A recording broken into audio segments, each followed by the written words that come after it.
All right.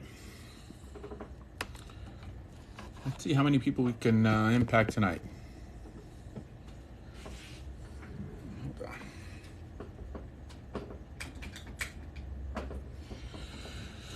Shavua Tov, good week. It is what they call Motzei Shabbat. Shabbat has just finished. Let me change these glasses.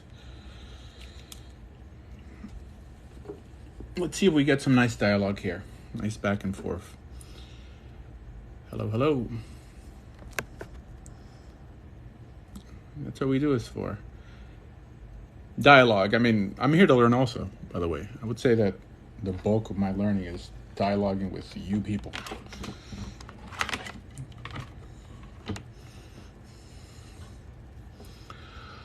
All right, let's see.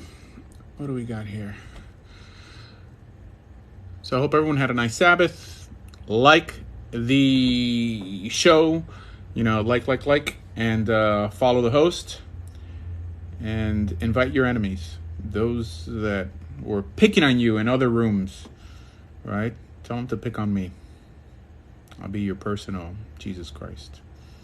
Whatever that means. Okay. Someone wrote, Jesus was a vegan. Was he? Was he? I'm trying to think. Well, it's kind of hard to be a vegan and eat the Passover lamb. So let's see.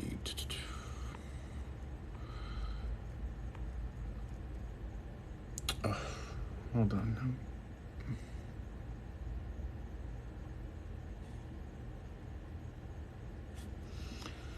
Someone wrote that no religion is better. I expect someone who's not religious to take that approach. Nothing new. I don't expect religious people to take that approach. Guys, like the live, follow the host. Like the live, follow the host.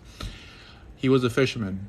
Ah, okay. So vegans don't eat fish, right? Right? I mean, vegetarians eat fish.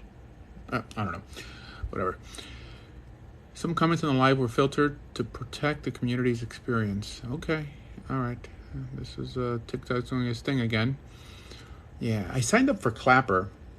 There's a friend of mine who feels that that's going to be like the next big thing in case this thing is blocked in America. If TikTok is blocked in America, it's still going to be accessible. I was just in India, and it's blocked there, and I was able to use it. So I think Android will be able to get it, the way people get stuff on Android. And the only issue would be iPhone, so whatever. But if you have it, you keep it. Am I Ashkenazi or Sephardi? I'm actually Ashkenazi. I may look Sephardi, but whatever. Whatever you from. I don't know what that means. Okay, yeah. I mean, I daven in Ashkenazi synagogue. I enjoy Ashkenazi, the whole Welt, like the Ashkenazi world, a lot better than the Sephardi world. I live in South Florida, and yeah. Tomorrow's an interesting day. We actually have a lot of conversions tomorrow. Heck, I think we have like 25 people, 25, 35, 20, 30 people coming down to South Florida to convert. We do free conversions to Judaism every month. The first Sunday of every month. Just hit me up. Go to my website, torahjudaism.org.com. Goes to the same place. And fill out the form if you want to be a part of next month's conversion. And we also marry people for free too. Absolutely for free. Okay, so there's no excuse. Okay, does that make me a Muslim Jew? I don't know what that means. Oh, hold on. I'm getting a WhatsApp. 1 second. 1 second. When you hear that when you're on live and then everyone tries to contact you. Let's see. I feel like you look like you graduated from a golf course. All right. That's exactly how I want to come off. Don't embellish my existence too much. Dialogue with me and find out. Do you believe in Kabbalah? No, I don't. I don't believe in Kabbalah. I'm not against people learning about Kabbalah or something. I just think that it's silly for the most part. It's silly. But hey, what's silly to me could be special to you, but I do believe it's optional. So saying that alone is enough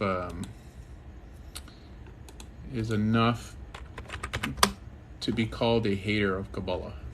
Because if you don't believe it's divinely inspired, give it an Har Sinai. then it's like you burn the Zohar, which, whatever. How can you convert people to Judaism and their mothers aren't Jewish? Oh, well, I'm glad you asked. You don't have to have a Jewish mother to be Jewish. That will get you in the door halachically, yes, having a Jewish mother.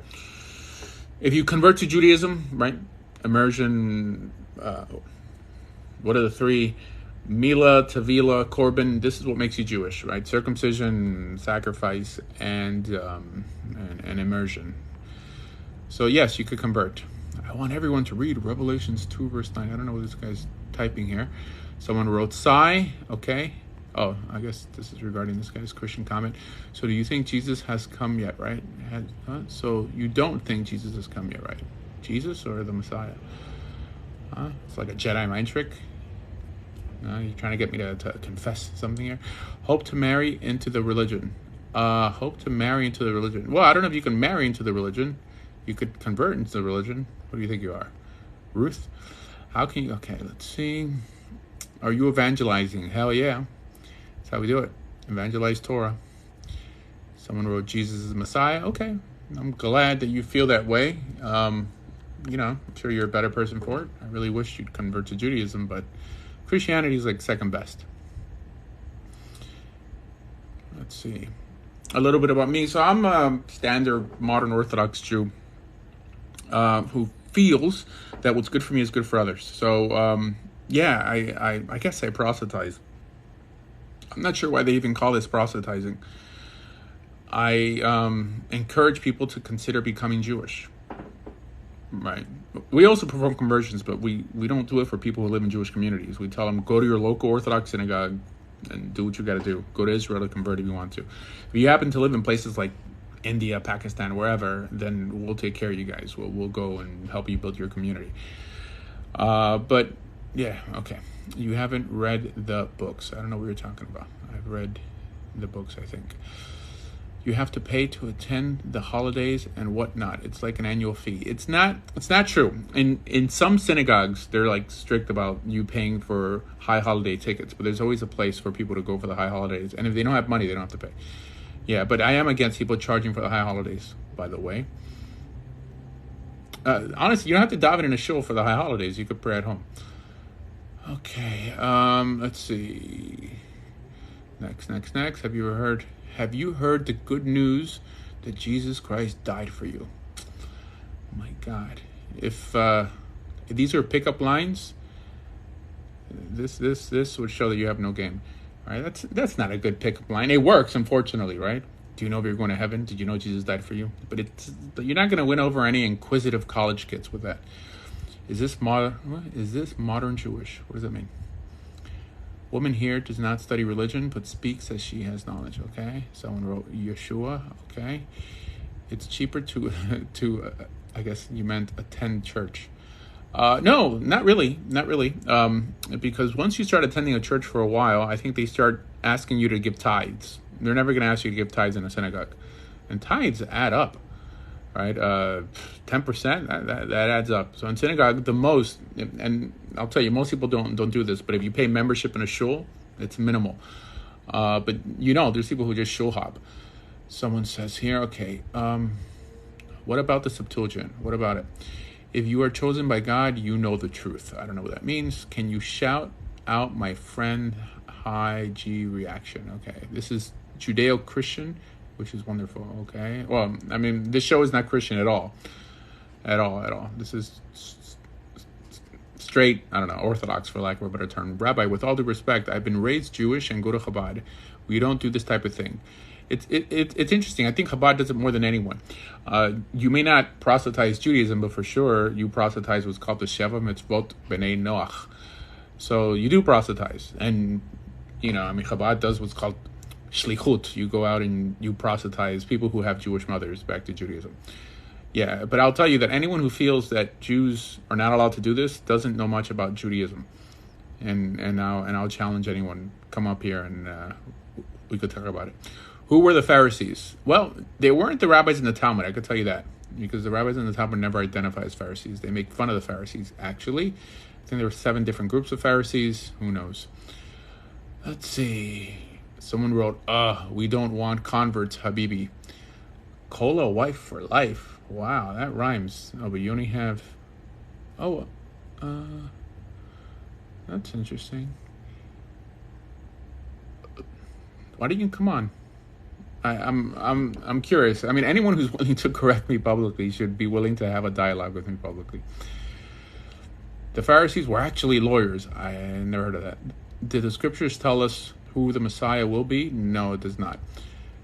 Again, call a wife, not to convert. There's nothing in Judaism that tells us not to encourage people to become Jewish. I know that Jews don't do this nowadays, but they don't do it because they have like a gullus mentality where they've been living in exile for too long, and this is why they don't do it. But not because there's a prohibition. Do I keep kosher? Yeah, I try to keep Torah to the best of my ability. It's a word that means attorney. Okay, thoughts on the Dead Sea Scrolls. What about them? You know, nothing, whatever, out of this world. Can I marry a Jewish girl as a Muslim? No, a Jewish person cannot marry.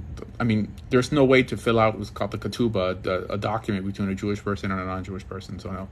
Invite me to the live chat if you're brave enough. Okay. All right. Hold on. Oh, I'm sorry. Hold on. The person who asked me to invite them, just try to come up for some reason. Well, you do have to have 1,000 followers in order to be eligible to chat on TikTok. So just know that, in case, you know. But I'm letting anyone who asks, I'm letting them up, with the exception of some nutty people. And you know who you are. Could I ask a question, Rabbi? Hi. Could I ask a question? Sure, sure. So, how come you guys wanted Jesus to die? Or how come you guys got him crucified? Who, Jesus? Yeah, Well, there was no I'm like really curious. there was no organized effort amongst the Jewish people to in some way crucify Jesus. Well, when I saw a video or whatever, and it says that, or it showed like how the the Romans asked the Jews his fate, and the Jews wanted him to get crucified. So why did the Jews want their own people to get crucified? So that If appears he was a quote Messiah. so that only appears in the Christian Bible. So that Bible could say Christian whatever, Bible. that book could say whatever it wants. The truth is, um, Truth. uh, at least nowadays, there's a big effort amongst Jews to reach out to unaffiliated Jews, right? I mean, not that Jesus would have been an unaffiliated Jew, but he would have been a Jew who was But why were they so scared of Jesus? what? Why were they so scared of Jesus? I have no idea. That's your book. Um, My book. I don't have a book. are you a Christian? No, I'm a free spirit. Oh, so then why are you taking what appears in the Bible, in the Christian Bible, literally then? Whoa, whoa, whoa, whoa, whoa. Who said I'm taking anything I have a literally? I'm just asking question. you a question. No, okay, wait a minute. You're questioning me on why did the Jews do something in the Want to crucify Jesus. They had a choice to either have him why? live or die. So And I thought Jews were supposed to be like you're holy men, okay. So you're like taking religious men, preachers. like you're reading that book like you believe it actually happened. Whoa, whoa, whoa. I've never read a book, dude. So Chill then, out. all right. So Jews never did it then. I don't know if you Oh, guys can okay. hear me, but the guy asking the question sounds retarded. Go for it. All right, okay. Hold on one sec. That's Fine. I mean, I kicked him off because he's not playing along. No, he sounds retarded. I need to ask a Uh, question. what's up? Good to I assume you're Jewish. Call a wife for life. Yeah, Israeli. Is your oh, Yeah, and my mom's Russian, whatever. Weird background. uh, Um, back to Latin. It says like you can become Jewish, like you're advertising being a convert, but it's a known fact that us Jewish people, like we don't encourage converts because it does say somewhere. And I think my dad, I'm Sephardic, so I'm able to learn a little bit of Kabbalah. And my father said, like, somewhere there, whatever, it doesn't say, like, don't convert, like, don't, like, ask people to convert. Because we really, like, we don't need it. We can encourage them to do the 7 minute, like, Noah, whatever. Mitzvos, it's like, don't kill, don't steal. It's basic stuff. Because who's Right. gonna really sign themselves up to 613, like, requirements to do, you know? Tons of Like people. I'm like There's what? tons of I people. even when they come to the court based in, we kick them out at least like 4 or 5 times. No, Like my cousin, that's a what? myth. I mean, that's a myth. I mean, Are you anyone. even Jewish? How can you say that's a myth? It's Whoa. not a myth. Okay, I have first a of cousin who literally tried converting to be Jewish and they got kicked out 5 times. And then by the time they came back, you have to push them away to see if they really want to. I sound retarded because I have such a sore throat. all. But I'm telling you straight up, like they literally push away converts. Respond because you questioned me being Jewish, and okay, fine. You know, according to halakha, nowhere in halakha does it ever say to push them away. Never. It literally does. Go to any basin, ask any non-Jew to ask them, they're gonna push All right. you away the first couple times. I'm a rabbi, by the way, and don't take the title. You know, I mean, like just by the title alone. If you want to question me on Hilchos Gerus or anything, any portions of halakha that have to do with conversion, never includes pushing someone away unless you know they're converting for the wrong reasons. Okay, but someone who's just inquisitive about being Jewish, it says that we only teach them some of the mitzvahs, not too many, lest you push them away from the good path back to the bad path. I get it. There are some people who break the Torah command of aftem et ger and a ger lotone, of not mistreating converts. It's a Right? lot of What? I come from the Bukharian community, so there's like a lot of like people that don't accept converts. Like a Well, lot of them, they just don't accept converts. out of Like ignorance, they're if I not. were to, let's say, when I'm older and I get into like whatever, my father, if I came home like with like asking him like if the convert asked to marry whatever, he would literally laugh in his face. Like Okay. it's just not How accepted in a primitive, lot of communities.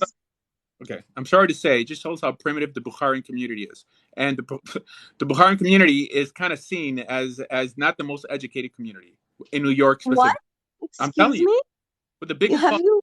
Rachi They and the actually happen to be very smart, and they're literally the ones who, if it well, wasn't, I'm sorry, but I'm hold sorry, up, but that's just you don't straight up, know that's like that literally disgusting. by the simple fact you don't know it's a prohibition to mistreat converts, basically saying that It's you not came home. mistreating, it's just the fact that it does affect, like, if you aren't That is 100% Jewish, it is written down that it does affect you, like, your blood is not completely Jewish. where is it written down? It's not, I don't know where it's written That down. You think I have to make it hold on, true. I have one in my house, hold on. I'm not even wearing sneak clothes, I can't even open it. I'm gonna ask my dad after, but it's like, So tell them to if you're come. not 100% Jewish, you do have non-Jewish blood in you, and you have to understand that. Ah, okay. All right. So there's some primitive people in the Jewish world, including those in the Syrian community, that do not want to accept converts. But that's a minute. Syrians are also very much against converts completely. If you think Bukharians are bad.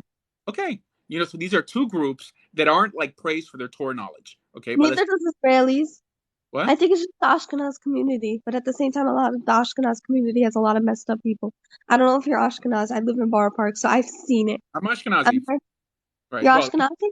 scholars in the world are typically not Sephardim. I mean, it's Sephardim wearing black hats and black coats, right? I mean, it's not Sfardim Ashkenazim happens to be the reason why. or Shalmi Bekishes.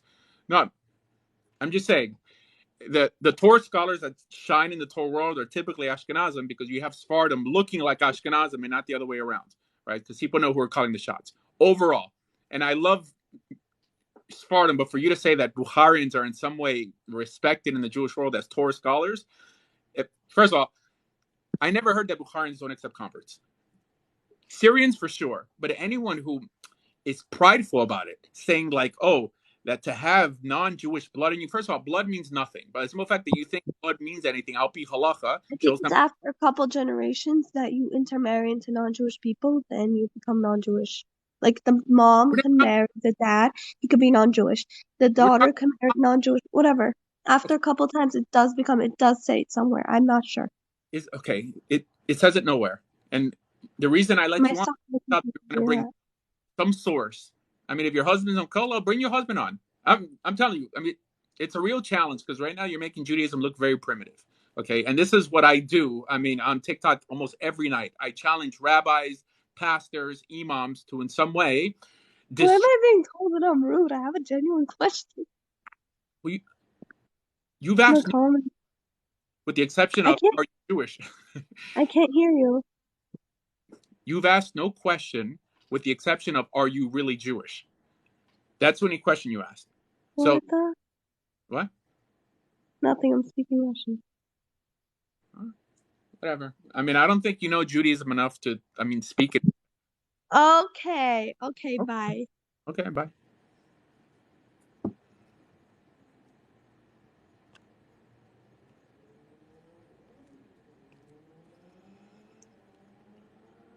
All right, so back with the Persian prince. Respectfully, I just didn't really like this lady's approach because it was kind of bigoted. Even Jews who are bigoted don't aren't so blatant about it. Okay, but Hey, I have another question. what? So you say blood means nothing, right? Blood ultimately in God's eyes means nothing. Okay, so what makes a Jew a Jew? Torah observance. Okay, so it doesn't have to do with blood, right? What? It doesn't have to do with blood, right? No, right. I mean, someone So could are you have. born a Jew? Or are Hold on, you a Jewish person? hold on. So I'm so confused, bro. You're making no sense to me. I'm explaining, bro, but you keep on interrupting. There's a Okay, you're not even talking, but go ahead. there's a notion of being ethnically Jewish, i.e., legally Jewish. In Hebrew, they'll say halachically Jewish, right? That if you have a Jewish mother and you happen to live in the land of Israel while there was a court, you'd be liable for the punishments of that court. That doesn't mean that you're in some way special to God or in any covenant with God. What people mean by Jewish nowadays religiously means someone who's in a covenant with God. They've made an arrangement, an agreement with God that they're going to keep God's commandments. That's what being in the covenant means. So blood has, regarding the covenant, blood means nothing. I mean, someone today could be a direct descendant of Moses, right, and not important to God in any way. I mean, for example, look at Karl Marx, Trotsky, Rosa Luxemburg, Carl Sagan, Richard, like Christopher Hitchens, right? Jews who don't even believe in God, but they're still legally Jewish. But that doesn't mean that they're important to God. But isn't Jew just a religion, not a person? Uh, well, that's the point I'm trying. Isn't Jew a religion, not a person? Not necessarily. Okay, so yes, Okay, the Torah you're covenant. making no sense to me again. Okay, there's an ethnic component to the Jewish people. An ethnic component that has nothing to do with religion. That means if you can be legal Yeah. and not in any way important to God. Okay. However, it So can my mom be a Jew?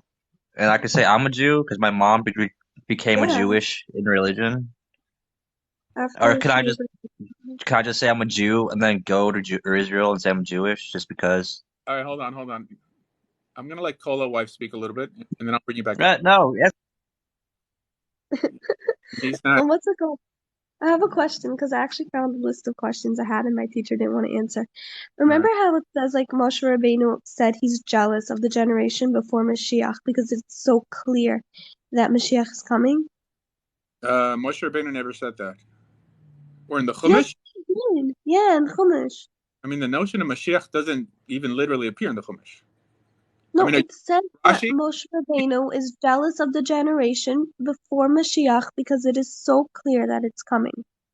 It So does say it. That you're is reading. something you can't argue with me with.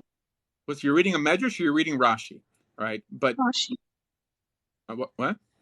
Rashi. Okay, so Rashi's, I mean, is midrashim, right? I mean, Moshe Rabbeinu didn't say that. There's many midrashim that say many different It things. says that So Moshe Rabbeinu said that.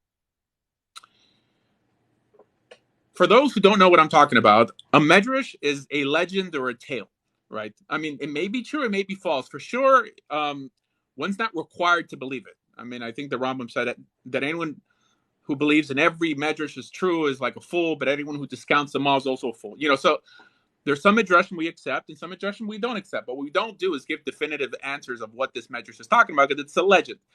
I don't. Things that are optional to believe are not worth making sense of.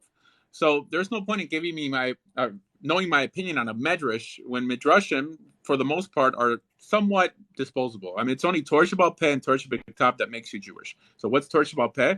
Torah Shabbat, it's what we call halacha lemaseh, which right developed by the Beis Din Gadol, and Torah Shabbat is the Chumash, and that's it. And that's what makes me a rabbi, that I could teach on those two things. I don't teach on midrashim. I have another question. Yeah. All right, good. What's on Gilgul? Because I was born on the same day my great grandfather died, and my father said I could be like in reincarnation of him. And so did another one of my teachers, but I was also told that like you can't be a reincarnation of a guy if you're a girl, but you could be stuck in the wrong body, which I do believe, but to a certain extent. So I'm not a makubal. So in terms of Gilgulim, like Gilgulim Neshafot, like I don't teach on that. I mean, it's just not my thing. There's many other people who teach on that. I don't, because I'm not into Kabbalah at all. Right? I mean, there's big rabbis who attack the notion. So interesting though. Like there's so many secrets. Like it's so cool. I like learning about whatever. Yeah. What about? So the Rasag, I mean, he's a famous rabbi. I mean, one of the Gaonim, his name is Rav Sada Gaon. He says that anyone who believes in Gilgul or like Gilgulim they've adopted a non-Jewish belief. I mean, just to show early, rabbis actually felt about this before the Zohar, because the Zohar is the one that really solidified the idea that reincarnation is a thing in Judaism. That's what Gilgul means. I mean, it means reincarnation for people who don't know. Yeah. But I don't teach on that. Sorry. I have another question. What's your opinion on like Free Palestine, like those people? I am not on the Palestinian side, and I'm not Zionist. I lived in Israel for 5 years. I would take the traditional Haredi approach, which is like a non-Zionist approach, which means I like going to Israel and having a falafel shop on every corner, but I don't support Israel from a religious perspective. I mean, what do you mean? You're like one of those Satmar people who are against it? No, not Satmar. No. Your Satmar is momish anti-Zionist. Okay, I'm not an anti-Zionist. I'm a religious anti-Zionist, not an anti-Zionist. I mean, I support the secular state of Israel from a secular perspective. I mean, Satmar, But Hashem did make us win the war, which gave us the land. Like it was a ridiculous. Even the 7-day war, they attacked us on the worst day they could possibly, the most messed up way, the most messed up day, like. And they still go on about it. My grandmother herself, the reason why I'm in America is because she moved. I don't know if you're speaking or not because I can't hear you. But my grandmother herself, she moved. The only reason why I'm in America is because she moved because there was a bomb on her bus. They literally like bombed her bus. Like one of these Palestinians, whatever. Like what they do is gross. So this show is not about politics. There's so many Jewish shows about Israel, Palestine. I'm curious on your opinion because there's so many. I support the state of Israel, but not from a religious perspective. So I don't say the Tefillah Medina, like most Orthodox synagogues, they don't say the prayer for the state of Israel. And although they support, Hashem should give it to like ourselves whenever we're ready. Like there shouldn't be so many wars, and like people shouldn't have to die for it. It's like that. The subject is a little more sophisticated than that. Only because you don't support it from a religious perspective doesn't mean you can't support it from a secular perspective. Okay, and only because you support it from a secular perspective doesn't mean you're forced to support it from a religious perspective. There's something called being dati lumi, which is what it sounds like you are. That you think the establishment of the state of Israel is the resurrection of biblical Israel. Like it's so that for sure is not the case because Israel is a secular country. But you can appreciate Israel being a democracy and being a place where Jews feel safe without endorsing it as like the first like flourishings of the Messianic age. That's what the prayer for the state of Israel, what that say every Shabbos, it was written by like a secular Israeli poet called his name was Shai Agnon, who didn't even really believe in God. The reestablishment of the state of Israel is the first flourishings of the Messianic age, and I think that's like ridiculous. I mean, it's a secular country. Israel got kicked out of Israel because they weren't keeping Torah. I mean, suddenly, when 90% of Israelis aren't religious, we're going to think that God has a hand in this. But what about that 1%? What about those 1% that, do you know how many teachers I know that have done Aliyah? They've quit on us in the middle of the year because they got married, they did Aliyah. When I tell you these are the most religious people I've ever seen, and I live in Borough Park, I've never wore a skirt past my knee, like past over, like I'm religious myself. I don't even know why, whatever.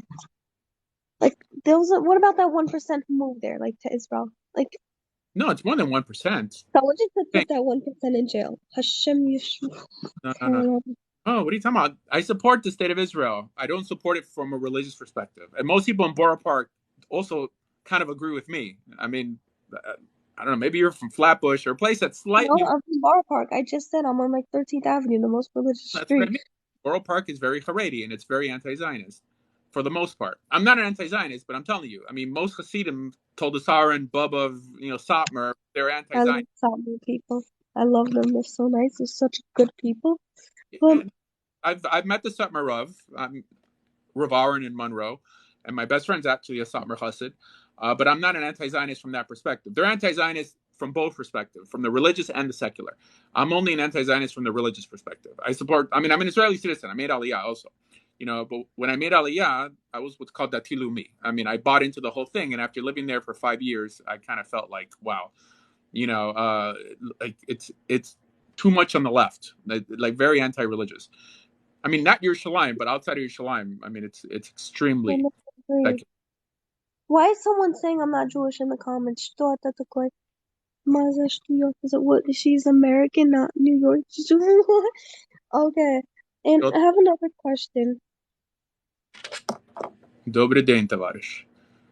Do you care that I'm asking so many? Oh, go for it. It's very look. People learn by dialoguing. Okay, but hopefully, but you asked I me. didn't see my dad today, so I didn't really get to ask him. Yeah. Yeah. You have to give me the benefit of the doubt that I'm Jewish. Yeah.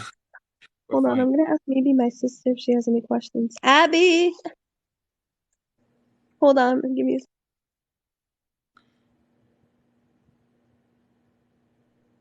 Okay, she doesn't have any questions. My voice is so bad. Okay, what about those Jewish singers like Eden Benzaken, like all those girls like Jewish singers? I don't know who. Like there's girl Jewish singers, like maybe you heard of Hadassah. I guess I'm not. Kol Isha, I know a guy's not allowed to listen to it, but let's say. I say that I don't believe in Kol Isha Erva. I don't think that's a real Isser. I have a whole video on it. If you go on YouTube and type in Asher Meza Kol Isha Erva, I bring it down to the Rambam doesn't prohibit it. You don't believe that Kol Isha is a problem? Halachic. Okay, hold on. So the Rambam brings down that it's the call of an erva that's usser, not kol b'isha erva. Kol b'isha erva means just the voice of a woman is like an erva, like nakedness or something, or like yeah. So for sure the halacha is not like that. So you think what's gonna happen? What's gonna happen to the Edomites? We're gonna get there. Hold on. All right. So the prohibition is to listen to a woman sing if she's an erva. So what's an erva? An erva is one of the arayot, like a woman who's prohibited from you. Whether it's a woman in nida, a woman who's not married, who's married to someone else and is speaking to you in some sort of seductive manner. That's the isser.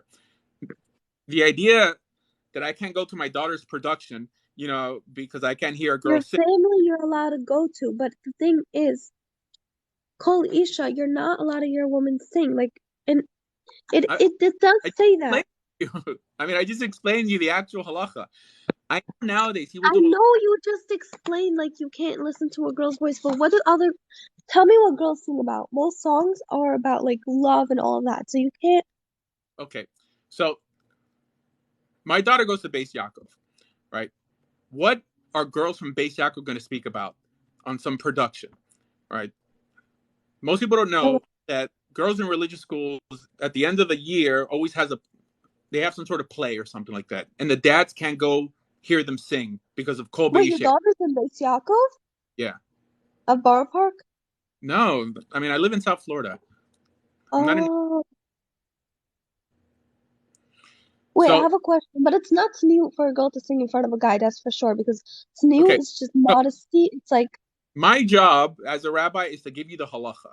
In terms of what minhag you have, there's some women who shave their heads. That's not a minhag. If it's not modest for a girl to sing in front of a guy. It's not modest for a girl to start screaming in public. It's not modest for a girl to laugh out loud, like really loud on the streets. It's not modest for a girl to like play music when she's walking. I get it. Listen. I don't know where you get your standard of tzniut from, right? Are you getting modesty? Modesty is not just clothes; it's the way you act. Okay, so there are actual halachas on this. On the books of what a woman can do and a woman can't do. I get it that nowadays they make women wear stockings and things that have nothing to do with halacha, right? It depends. Yes, it does. It's modesty. Stockings is modesty. The more you can modest, like the more you can cover up. Why not? Is there a halacha for a woman to wear a skirt? Yes. Where? It doesn't say to say wear a skirt, but tell me where there's another option to not show your body. You're not allowed to wear pants or sweatpants because, first of all, you think about it. Sweatpants is modest, but you're not allowed to wear men's clothing, so you can't wear it because it doesn't. How do I explain this? Pants, let's say, is not modest because it does show your figure. You're not allowed to show your figure, correct? I do. Can And we both agree on that? You can't show your figure. that's the halacha. The halacha is that you can't see the outline of the woman. However, there's some skirts. Okay, but so let's say sweatpants. Do you think that's new? No. Hold A on. girl can't wear sweatpants? Hold on. There's some pants that are more modest than some skirts.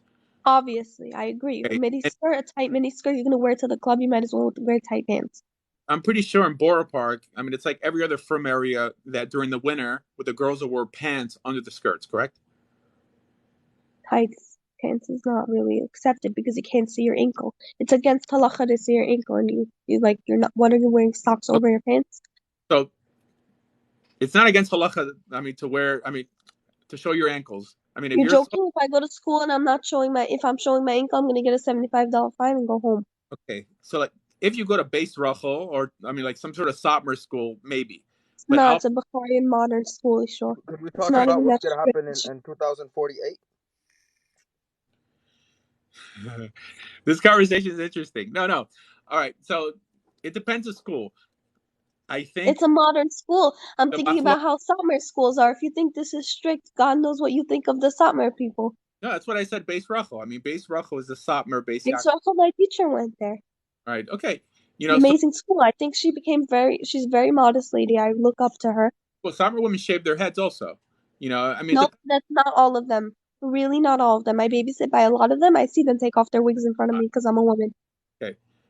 The ones that are called B'nai Yol. I mean, the ones typically who live in Kiryas Yol, that little small center. I mean, B'nai Yol is a certain group between, I guess, of Satmar, and it's not only Satmar, Toldosar, and that's also, I mean, so like a split of Satmar, but there are many of them who shave their heads, and it's I think based off. It's not a bad thing to. I think it's kind of ridiculous, you know, because Why? They're trying to serve Hashem to the best of their ability, and if they think by shaving their head and putting on a snoot on top when they're home or wearing a wig, it's not a so. bad thing. But they also have an obligation to serve their husbands and to look attractive to their husbands, you know. So Yeah, as they should. Why should they look good in front of any other guy? all right, you know, if you think a woman looks nice in front of her husband with a shaved head, then I don't know what type of man. She can wear a snoot, she can wear a wig at home. What's the big deal? All right, you know, so this idea that we have like a bigger obligation regarding, you know, marriage and how one looks in a marriage, a bigger obligation to God than to the man you married. I think it's very destructive. You wrote Kollel wife. I'm also against guys learning in Kollel. I think they nullify their ketubah. I mean, the I'm a ketubah. teenager. I'm not even married. All I right, just like username. fine, okay. I'm against Kollel. Rabbi Asher, What? If my future husband can learn at Kollel all day, I will pray that he does. you know what's Well, gonna happen in 2048? Are you aware? what? You're not aware what's gonna happen in 2048? What's 2028. gonna happen? The Gog and Magog are coming. The 70 nations to Hashem, just kick this attack guy. Israel. That's silly. I don't believe in the whole Gog and Magog thing. I mean, You don't believe in that? yeah, it's not like that in the Jewish Bible. It's only like translated like that. They mistranslate the Hebrew because it says, I believe it's Gog, Magog. It's like it's talking about one person, and for some reason it became two nations that were Why are expected. there more non-Jewish people in Yeah, this but line? if you look at the numeric numbers in the Torah, in the Hebrew text, it's 70, and it does say that there will be 70 nations that will No, attack Israel, so and the number supposedly Hashem is gonna save no. all the. In the Jewish Bible, where the number 70 is always it's depicting the fullness of the Gentiles. Always. This is why it says, I mean, there's a medrash on this that on Sukkot, like people brought, I think, 70 sacrifices, the 70 nations brought sacrifices. God offered the Torah to nations. You know, I mean, it's not like specific 70, but it's I mean, 70 is like a number of like completion. It's like everyone in the world. But anyways, fine. Well, the reason the Kollel girl is asking them, like, why are there so many non-Jews on this chat? For the same reason that there's so many non-Jews on TikTok. There aren't too many Jewish people on TikTok, especially religious Jewish people. So being that this is a religious show, I'm here, and also being that I encourage Gentiles to consider becoming Jewish, I think Oh yeah, everyone. it's better, right? The what? Is there a way I It's could like better for filter them. my So, like because the end times, they're gonna be the Edomites, the Asov. They're all gonna. All right. Hi. But Hi. I think one point. Okay, whatever.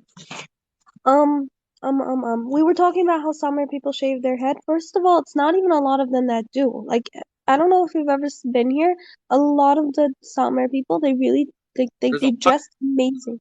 Like, Okay. a lot of them are filthy rich, and when I tell you they dress so modest but so gorgeous, like they really makes you to another level. I'm And not. a lot of them, I'm not making fun of Satmar, but it is a lot of them. I mean, specifically, like I said, the B'nai Yol. I'll And say it's at not least it's a minimum at 10%. okay. So I think it's more than 10%. Like you're in Borough Park, you're not in I Williamsburg. would know. I would Okay. know. Well, I spent time in New York, and I spent time in Williamsburg and Monroe, and those are the ones where the hardcore Satmar live. Borough Park is kind of like the outskirts, right? In terms of what's called, like I said, B'nai Yol, like those that still believe that Rav Yoelish is the Rebbe. They're the ones who, like Mamish, they don't allow the women to drive. The women have to shave their heads, and A lot yeah, of them drive, please. no, a lot of them do drive. I get it, but there's a lot that don't as well. I'm not saying that all Satmars like. I'm on a TikTok live with the rabbi. You want to ask questions? Okay. All right. It was nice that you referred to me as a rabbi. I mean, like 10 You minutes just ago. said you're a rabbi like 100 times. Huh? You said you're a rabbi like 100 times. No. You They can't questioned see. if They can I'm hear Jewish. you. No. And then I said, yes, I'm Jewish. I'm also a rabbi. Once. That's it. I mean, I never tell people to call me rabbi. Fine. I mean, not calling me Jewish is kind of silly. I mean, I think I've articulated. Abby! Okay. What's it called? Okay. That's pretty much it. Thanks. All right. Well, thank you for, let me Arguing a lot. what? What's it called? A lot of people said if they're all Jews, let's speak first. She's a woman. If we were all Jews here and men, then she should not speak first. She's a woman. Second, she's okay. Bye. Well, they have a good point. Because if it's Kol Isha Erva, But Kol. you can't see my face. You don't Wait. even know who I am. What do you mean? I mean, Kol Isha Erva, it doesn't matter. It's even But the this rate. is for educational purposes. You're saying, okay, so there's an opinion that if it's not live, it's allowed. I mean, that's just one opinion. Uh, Um, I mean, Israelis who are very firm don't listen to women singing on the radio either. But if it's yeah, I'm Kol, not thinking. You don't so, hear my voice. I sound like a dying donkey. hold on, Kol means a voice. It doesn't mean a song. So if Kol Beish ever means that you can hear women sing, according to the Hebrew, it means you can't hear women talk either. I mean, Okay, just so I'm leaving. None of you guys have to sin anymore. Bye. no, we're not sitting because I don't teach that that's what it means. But fine. Okay, thank you. Gutavach, Shavua Tov. Yeah, fine. It's interesting to have from people come on just because, yeah, I mean, it just becomes that much more educational. And that's the point. And not just for you guys, for me also. I mean, I like learning from different people. Not that I learned anything new from this lady, but yeah, I mean, initially I think she was somewhat of a little bit of a troll, and then she realized like, okay, I'm not making stuff up. All right, so someone says that they're here to learn. Cool, welcome. I'm also here to learn. Let's keep it going. Let's learn together. Peace be upon us. Okay, let's see. Second. Hi to my friend Layla. Who else here? All right, guys. Now it's time to get the viewership up. So like the video and follow the host. Like the video, follow the host. Like it and follow. Like it and follow. And let's try to get this up there. Yeah, first and foremost, Jews get on first. Just because, religious Jewish people get on first because they're the ones who are going to come at me the hardest, mainly because I'm proselytizing. And, it's kind of like Bruce Lee, like Birth of the Dragon. He's like, we can't teach our secrets to whites. And he's like, I'll teach whoever I want. So there you go. Consider me a Jewish Bruce Lee. Did you know he died when he was 32? I just looked it up right now. 32 years old, Bruce Lee. Dang, my dryer is making like weird noises. Oh wow. Okay, fine. So guys, let's keep it coming. So Passover this week. I've been trying to get this video on TikTok. I made it on YouTube. It's on YouTube. I guess you guys could look it up. But it has music in the background, and every time I put it up on TikTok, it gets flagged. On how one could eat pasta for Passover. Hey, what's up? Hey, what's up, man? Like, did you know that you could eat pasta for Passover? Yeah, if it's kosher, right? No. I mean, that's well, you're not going to find any pasta that has kosher for Passover symbol. I mean, that's the only problem. You're going to have to make it from scratch. And and Andrew Tate is out. Oh yeah, I heard that. That's what's up. My brother likes that guy. He's excited about that. What color is your Bugatti? What's up? What color is your Bugatti? Man, I wish I had a Bugatti. No, actually, no, I don't. I really don't like the sports cars. If I had it, I wouldn't drive it. I mean, just because the maintenance on it is through the roof. You can't fix it yourself. You have to like bring in some whatever. Yeah, if I had it, I would sell it and probably buy something like a house or something more worthwhile. I'm in the market like for a 370Z. I don't know. I was watching Curious, and I want like a drift car. Okay, you into cars, I'm assuming, or what? I'm into motorcycles. I mean, I guess most people don't know. I have like 30 motorcycles because I buy them crashed and I fix them, and then I just give them away. But I guess I'm into cars. I got 4 cars, but whatever. I mean, I'm looking for a 370Z just because it's whatever. Yeah. Oh, okay, that's cool. Hey, that's a nice car. They're all right. Not my cup of tea, but they're all right. What do you like? I'm more into like the 90s Japanese sports compacts or early 80s, some 2000s like RX-7s, Skylines, Supras, Hachirokus, stuff like that. Fast and Furious 1 cars, Gone in 60 Seconds. Yeah, that type of stuff. Yeah. Oh, look at that. All right. That's pretty unique. Yeah.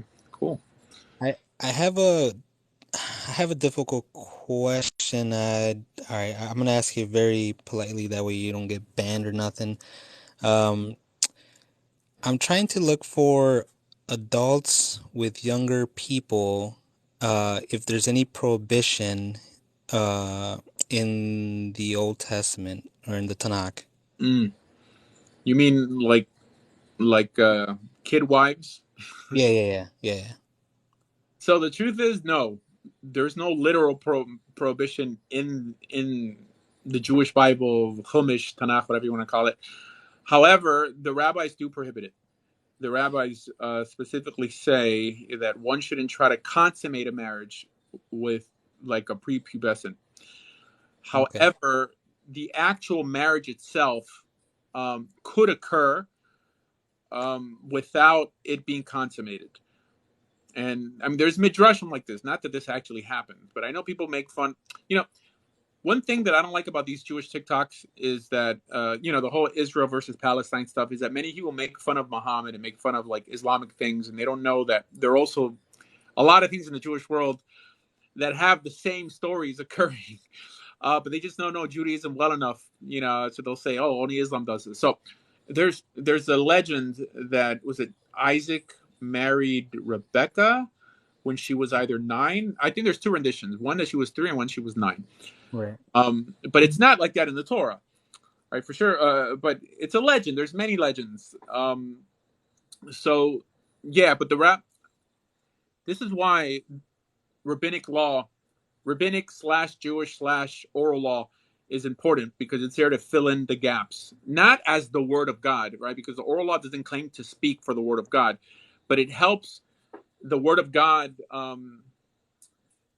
be applicable on a national level, right? The Torah tells us to keep the Sabbath. It doesn't tell us how to keep the Sabbath, but it tells us there's a death penalty for breaking it. So the judges developed gray area, where they filled in the gaps of what you can do and what you could do, but the Torah gave them the authority to do this, because it said that we have to look to the judges and not stray from the right to the left from what they rule.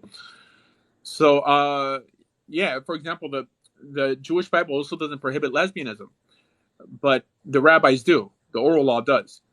So That's why. Okay. And then, all right, so, because, yeah, the reason I kind of have a couple follow-ups, if you don't mind. Yeah, sure. So, all right, so you answered that one. Is there an age of, so I'm assuming there's no age of marriage either. There's nothing where it says like, oh, this individual, uh, you know, okay, actually better. Is there an age of maturity in the scriptures? Yes, but it depends. Mature for what? So it says that a child's vows or oaths become binding at the age of 12 for girls and 13 for boys. And this is where the whole notion of a bar mitzvah came from. I mean, There people you go. think that a bar mitzvah is when a boy becomes a man. It's not true. Okay, first of all, I mean, he can't serve in the military, right? In like the biblical army. It's only when uh, they're in some way able to testify in a court. Uh, they could take a vow that this happened or that they're not going to do this and that. And that happens for 12 for girls and 13 for boys. And that's where the whole bar mitzvah thing came out of. And what we do nowadays is just to compete with Christian christening. So that would be an age of maturity, but it's not adulthood. There's no real, I think it would be, let me see, is it 18 or 20 when you're allowed to serve in the military? But you could get married at the age of 12 and 13, and people did in Jewish history.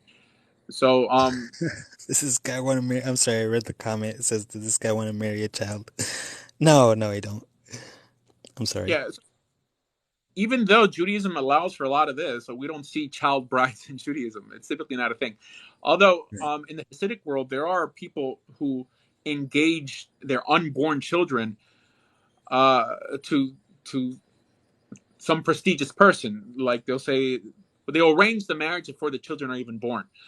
But again, to consummate a marriage with a prepubescent person is in some way, I mean, signing their death certificate. If a woman is forced to have children at a very early age, right? It almost means that the child might die because you'd have to use like forceps and all that stuff. I mean, it's not something that was done. I mean, because I know atheists will in some way try to ridicule religious people and say that it was done. From a health perspective, I mean, a society couldn't progress if girls were having children at the age of 13 or 12. Okay, and it's not done nowadays, at least in the Jewish world. So, yeah, fine. Oh, okay. All right, cool. Because I've been looking for that, and it seems like I guess my position was correct, or at least from what I studied. So you're Jewish? Another thing. What? No, I'm not. I'm a Christian. Uh-huh. And but I'm like Torah observant, stuff like that. So yeah. Um, the other one would be I've been looking into this question. I think I have the answer, but I would like to hear more from someone that is from the religion. Is Torah? I know Torah can mean specifically the law. I know that also Torah can technically mean the first 5 books, depending on the tradition or whatever. Can Torah also mean the Tanakh? No, there are people who incorrectly say it like that. Jews never. I mean, like a rabbi will never. Well, okay. I've That's heard what I very was. stupid things, because nowadays most rabbis will say anything that's even rabbinic. They'll say you're going against the Torah. The Torah teaches, and they'll quote some Kabbalistic statement, and like by the Arizal or the Zohar. So if they say that, I don't know why they wouldn't say that the book of Isaiah is Torah. But it's interesting because the rabbis in the Talmud always made a distinction between what's called derisa, i.e., something from the Torah, and what's derabanan, something from the rabbis. But more silly rabbis nowadays, especially Kabbalistic rabbis, make no distinction, right? I mean, they'll call Rashi Torah. And then if you sort of corner them, they'll be like, oh, well, I meant oral Torah. And it's still not even oral Torah. Rashi's not oral Torah. I mean, he's not giving you any laws. He's a commentator. So there's a lot of rabbis who do a lot of dumb things. But you're not going to find rabbis in the Talmud calling the book of Isaiah Torah, because it's a problem. The rabbis in the Talmud were basically the lawyers of the time, and if they're adjudicating a case, and that's all they're discussing in the Talmud, case law, they can't use, they limit the word Torah to laws that are elevated over rabbinic laws. I mean, there's a principle in Judaism, Safek de Rabbanan lehakel and Safek de Raita lechumra. So Safek Deraita means if you have a question on a Torah issue, you're supposed to be like machmer. You're supposed to be strict on it. But if you have a question on a rabbinic law or issue, you're commanded to be lenient. So that's the way, like, poskim determine laws.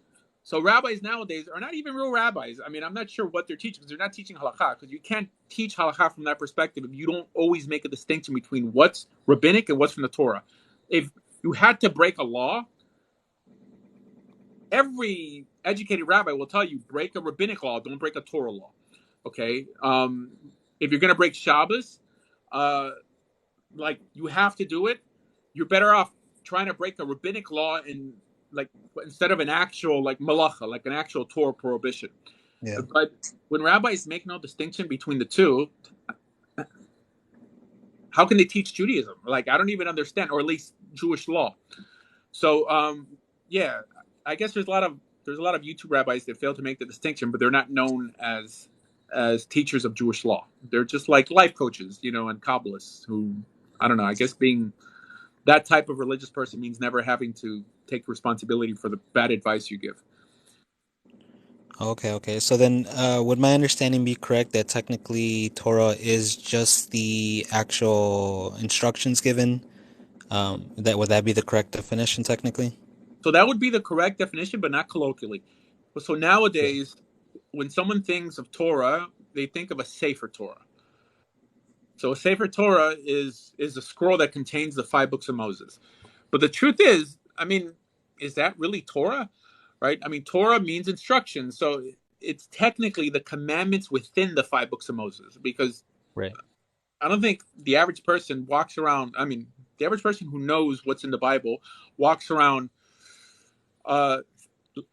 thinking that on Mount Sinai they received the book of Genesis. Or it was Torah, it was instructions they received. So, okay, like, what Genesis we may have from tradition, right? But if you're going to call that Torah, then you're not taking what appears there literally, then, because nowhere does it say that story came down from heaven. So it tells us what did come down from heaven, and those are the instructions that we received through Moses, and that's all it says. So to be honest to the text, it's like you said, it's just the commandments within the Torah. Okay. Last thing, I guess, unless it leads to another interesting question, but the Talmud, have you read the entire Talmud? No, I have not. Okay. I don't think the average person has read the whole Talmud. I've made good attempts, because there's something called Daf Yomi, and that if you study one page of the Talmud, which is equivalent to really like 4 pages, every day, you'll be done in 7 years. And also, even people who've done that have not read the whole Talmud, because they skip probably 10% of the Talmud. Most people don't know that. So the average person who says, I read the whole Talmud because I did Daf Yomi, well, then you don't know how that Daf Yomi only covers portions of the Talmud that have a Gemara on it, like commentary on it. But they don't cover like Avos or anything that has to do with like Musar or like ethics. It skips. So I would say that the average rabbi has not covered the whole Talmud. And there's parts of the Talmud that are in question if it's even part of the Talmud, but it'll still appear in the books. Like, if you like get the whole set of Shas from Art Scroll, it'll include, I believe it include the minor tractates, which are debatable when they were actually written, like Masechet Chala, Kala, and Masechet Gerim, and all these weird that, I mean, like, are really from probably like the 9th or 10th century, and those are also included as parts of the Talmud, but nobody studies them. So no, I mean, I haven't studied the whole Talmud. I know where most of the halachas are found, just because I do study Mishneh Torah, and I've gone through Mishneh Torah many times, which is basically our code of Jewish law. And I've linked the laws there to the Talmud. But if you do that, I mean, you still haven't studied the whole Talmud. I mean, the Talmud is the Mishnah and the Gemara. So the Mishnah is essentially what we call the oral law, the actual rulings from the Great Court, and the Gemara is the commentary to the Mishnah. So, and also there's two Talmuds. So anyone who says they studied the Talmud, I guarantee you, has not completed Talmud Yerushalmi, which is the Jerusalem Talmud.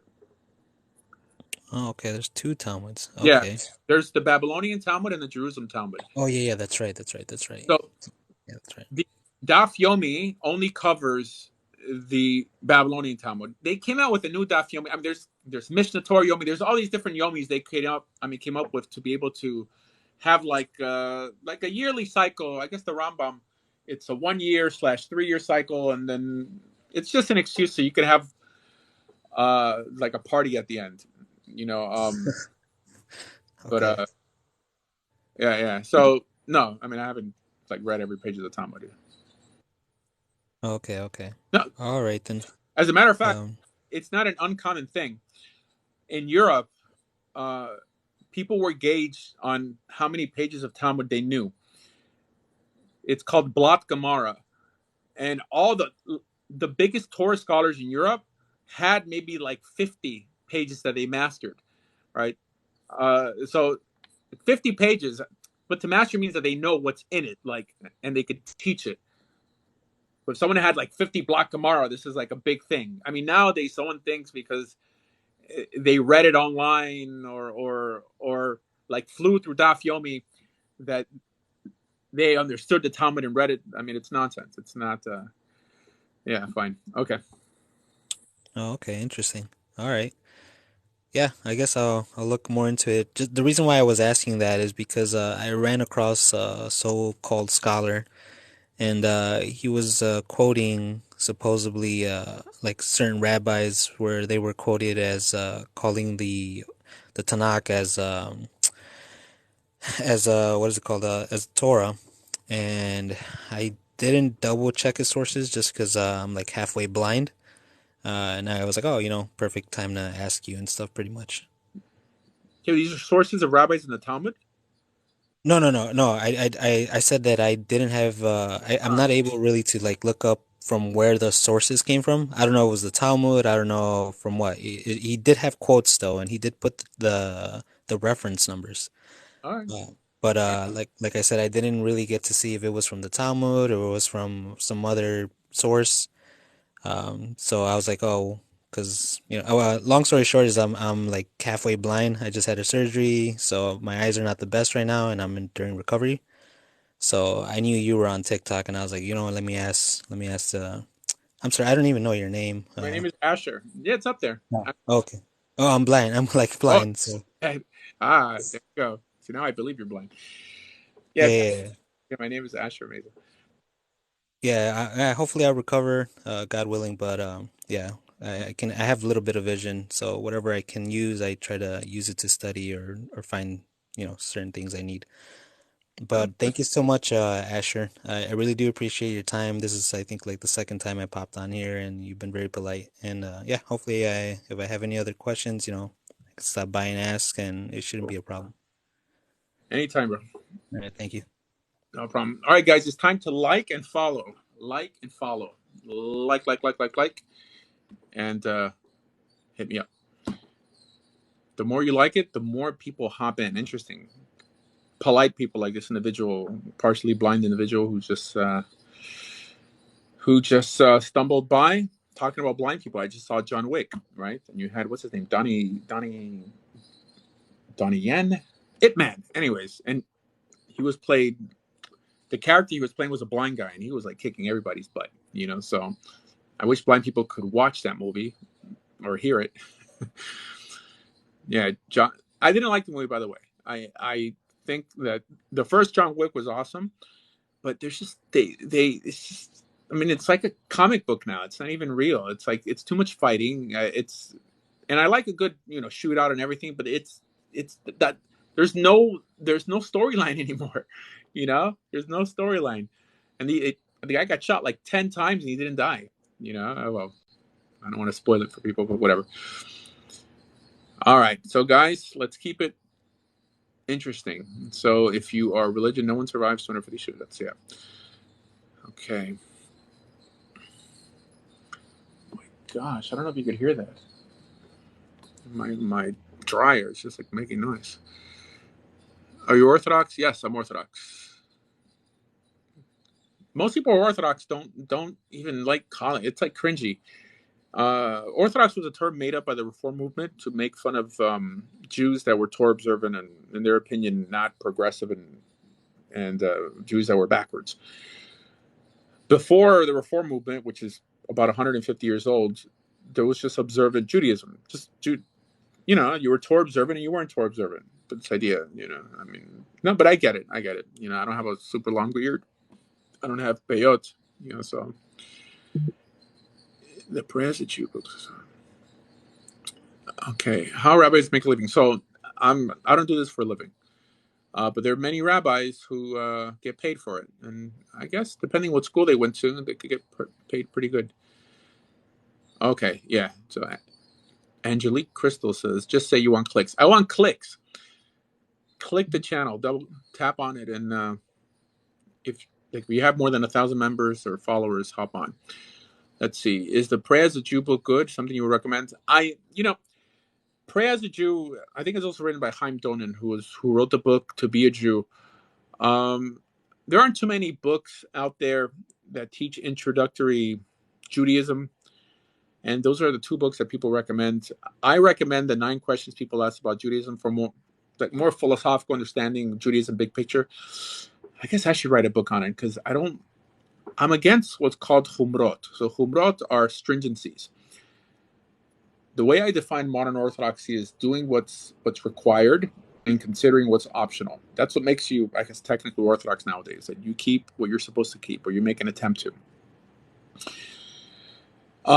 However, there's many rabbis out there who are ascetic in nature. I'm not saying Hasidic, but ascetics. Like they like tormenting themselves, you know, and they kind of pass this tormenting onto their students as well.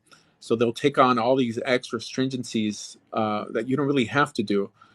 And a lot of these stringencies appear in this book called To Be a Jew and stuff like that. And then people, you know, they're like, my gosh, it's impossible to be Jewish. And it's not really that hard. They just make it see. Okay, it seems.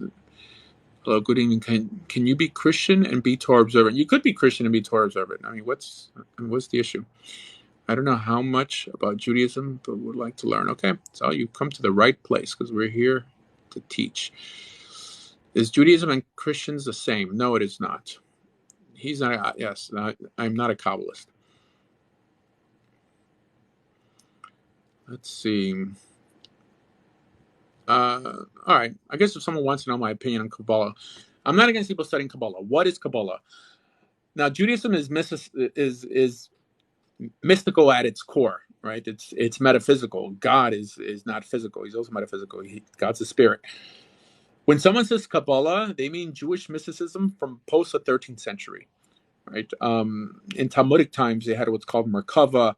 They had different types of mysticism. I guess back then it was called Gnosticism. But when people mention Kabbalah nowadays, they mean Lurianic Kabbalah. What's Lurianic Kabbalah? Well, it's the Kabbalah that came from Rabbi Isaac Luria, known as the Arizal. And he's the rabbi who made the Zohar popular.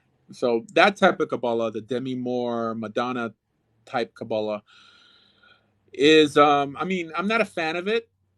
I don't think, it's bad to study as long as you understand that things there are optional to believe, but that's not how it's taught, especially by Kabbalists. Kabbalists embellish the notion of the Kabbalah, what they even call the Zohar HaKadosh, like the Holy Zohar. Now it's divinely inspired, according to them. So as a rationalist Jew, this is what I strive to be. I'm a big student of the Rambam. I don't teach Kabbalah, and I view it as, I guess, disposable. Let's see. From my understanding, conservatives hold Talmud as authority. Orthodox hold Codex as authority. Huh? I have to think about that. Well, because conservative Jews aren't really conservative, right? This is like, don't let the term fool you. It's true. Conservative Judaism, the tenets of the movement, doesn't violate Jewish law, with the exception of in the 1950s, they said it was like okay to drive on Shabbat, at least to your closest synagogue, and then go back home. And that's when the conservative movement split from traditional religious Judaism. But apart from that, everything else pretty much aligns with rabbinic Judaism. In terms of codex, I don't know the difference. I don't, in terms of like what code? Like the Rambam, right? I mean, is there a big difference between the Rambam and the Talmud? I don't. Okay. Is any woman who does not go to the mikvah unclean to sleep with, even if she's not Jewish in Torah? No, this only applies for Jewish women. The notion of nidah. Okay. Someone says, I like Yeshua. I believe he kept the Torah, but too much I can't trust about the New Testament. All right. Okay. Guys, keep it coming. Keep it coming, and click whatever. Click and follow. Click or like and follow, which means that you have to tap on the screen twice. Tap on the screen twice, and then we'll get more people in here.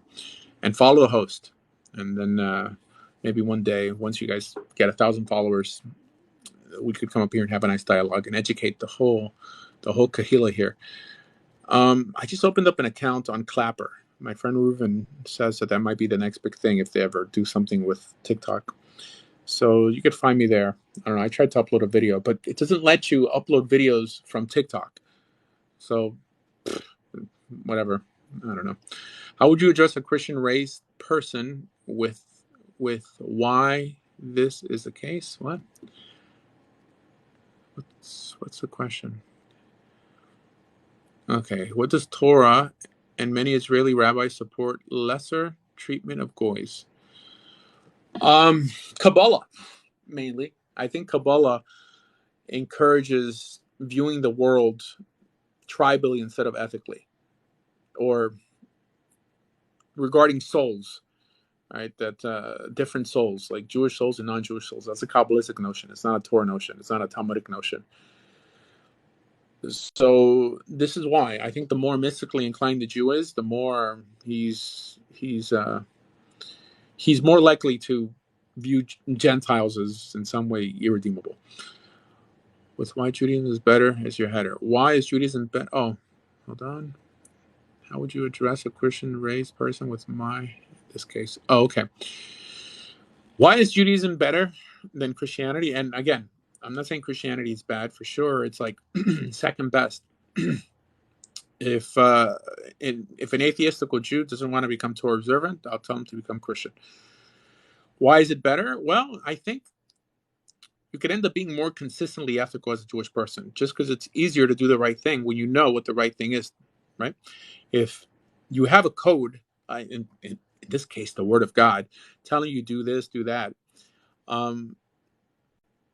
you don't have to guess anymore, right? There's standards for everything: standards in dating, standards in dress, standards in speech. While in Christianity, I think the bulk of your ethics, the way most Christians articulate it, is that they strive to follow the example of Jesus as described in the Gospels. But that doesn't cover so many things, right? I mean, he was just trying to live a Torah lifestyle. So you could, if you wanted to do what Jesus did, you'd also be Torah observant and Jewish, essentially. Okay, I finished my conversion in May. Congratulations. Get that over with. Get that piece of paper, and you can send everybody to hell. Hi, Rabbi Meza. I found you on YouTube 10 years ago. Glad to have you. Oh, great. Nice to meet you. Strikeout, Steffi. Yeah. Follow me, guys. I mean, follow me. And if you follow me, then you could DM me if you have any questions. What are your plans for Passover? Okay, Passover. I started talking about it, and then I lost my train of thought. Pasta, heck, pancakes on Passover, pasta on Passover. What else can you do on Passover? If you're not scared to make stuff yourself, you don't have to suffer for Passover. Because I mean, Passover, before I knew anything about Jewish law or whatever, was like Yom Kippur for me. It was horrible.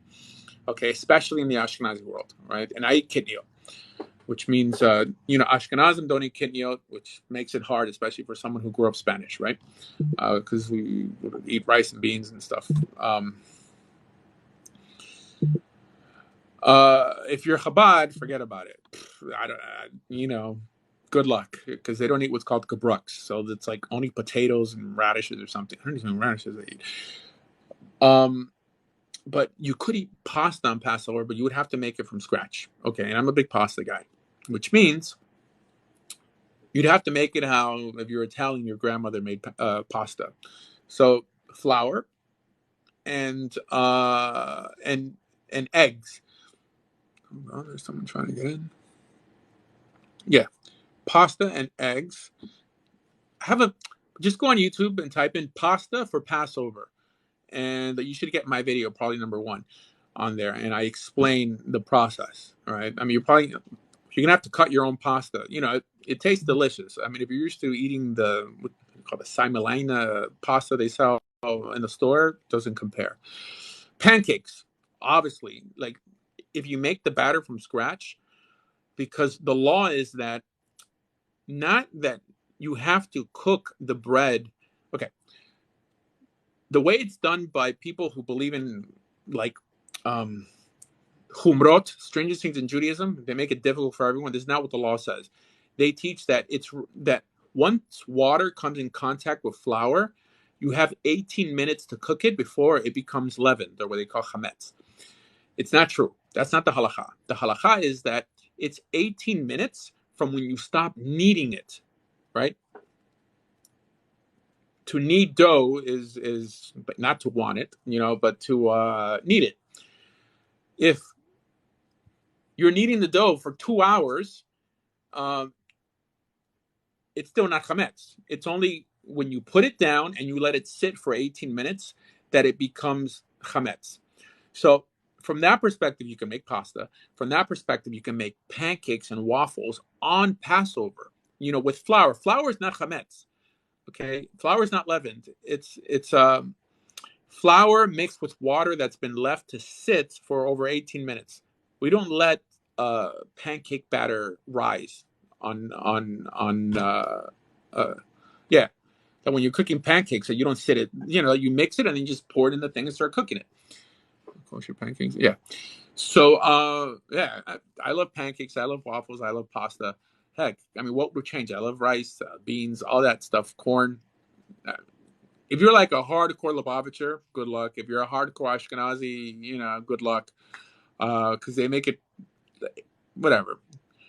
But if you hold like more like Sephardim, they eat kitniot, so it just opens so many more avenues to have a nice cuisine on Passover. What else? Cleaning for Passover, really quick. Okay, most people. This may be a little advanced for you guys. I don't know how many people are Jewish out there, but people think that you're supposed to tear your house apart for like 2 weeks trying to find like one Cheerio. Not true at all. I have a video on this on YouTube also. Just type in Asher Meza, cleaning for Passover, something like that. There's something called the ceremony we call Badikas Chametz nowadays, which is a ceremony that we do right before Passover, that people go with like a candle and a feather, and they ceremonially place little pieces of chametz, of leaven around the house, and they pick it up and they say a few things. They don't know that is all our sages did for cleaning for Passover. It's become like a ritual nowadays, but that was the whole thing. You weren't supposed to tear your house apart, especially when you had a dirt floor. I mean, back then, this is, people live like the Flintstones. You're telling me you're going to get rid of all chametz? It's impossible. We're supposed to listen to our sages and clean how they clean. Nowadays, it's ridiculous because out of superstition, right? People put aluminum foil on everything. They take a blowtorch. Nutty. Has nothing to do with halacha. Well, for those familiar with these terms that I'm using, the whole ceremony of Badikas Chametz, that's all you have to do for cleaning for Passover. That's a halakha. I know it's shocking. You're not going to find this mentioned anywhere online, anywhere, but every rabbi will say I'm right, but they just don't have the guts to say it because they'll lose their job. I want to tear my house apart. Lopez gives me that motivation every year. Yeah, dude, because you're superstitious. Okay, let's see. I saw a Jewish video earlier of an Orthodox woman in the USA making pizza with matzahs. Look good. Yeah, so that's, yeah, I guess. I mean, you can make pizzas. Tortillas would be allowed. I mean, if you made them from scratch, but you don't have to eat like cracker matzahs. This whole notion of hard matzahs is also a new thing. Matzahs were always soft. They're like tortillas. The the the practice of a cracker like matzah is a stringency that people invented so there's no moisture left. But this is a new thing. This is why we have what's called a Hillel sandwich in the Haggadah. I mean, how can you fold a matzah in half, right? It'll crack. No, it's because it's like a tortilla. And even temanim, like Yemenites nowadays, like many of them use soft matzahs. And yeah. Someone asked me, "Are you Jewish?" Yes, I am. Christ is God's son. Shalom Aleichem. Rabbi, do you have any knowledge about Jewish yoga, breathing techniques? No. I never heard of Jewish yoga to begin with, although there are many Jewish Buddhists, but I don't think yoga has anything to do with Buddhism. Anyways, I saw that documentary about Vikram yoga. Kind of crazy. I'm in the car with the girl right now. What do I do? Next question. Are you a soldier for Hashem? Boom, boom, boom, boom, boom, boom, boom. I need a soldier. Yoga is witchcraft. It depends. I guess some types of yoga are considered witchcraft. My friend Alon, kaktila tavarish.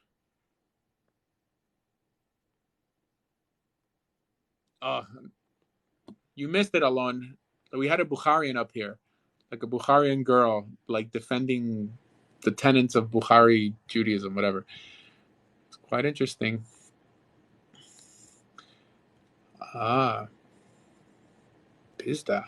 Pizdukovic. Okay, prove me wrong. Proverbs 34. I don't know what you're talking about. What's Proverbs 30, verse 4? Listen to the sages. What about listening to Hod himself? Okay. Guys, keep it coming. Like and follow. Like the live. Like. And then we'll get more views. And we'll get more people hopping on and, challenging. Exactly. Jump over my comment. Palestinian flag. Okay. What's Proverbs 30, verse 4? Look it up. You posted. I mean, you brought it up, playa. It's not up to me to find it. Let's see who's watching. I'm curious. You never know. It could be like Joe Biden.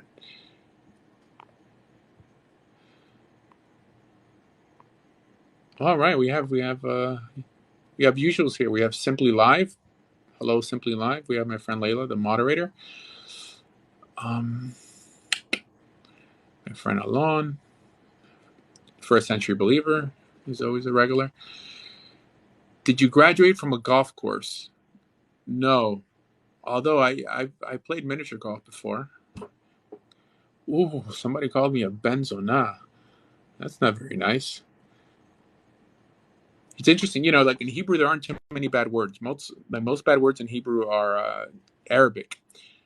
But I mean, you could take, like benzona means like son of a bitch. So, or son of a whore, I guess. So my friend Yamola something just called that. Okay. So someone wrote, since the life of the flesh is in the blood, and I've given it to you to make atonement. Okay, what's that for? Can you tell me where in the Torah is the idea of 4 wives? It's nowhere in the Torah. There's things that occur in the Torah. Okay. The notion of 4 wives is rabbinic. It's fully rabbinic, and it says it. The halacha says that according to the rabbis, you're limited to 4. According to the Torah, you're not limited. The Torah, I believe, does limit kings. Does it? It's a notion of 18 wives. Is that a rabbinic notion? It might be in the Torah.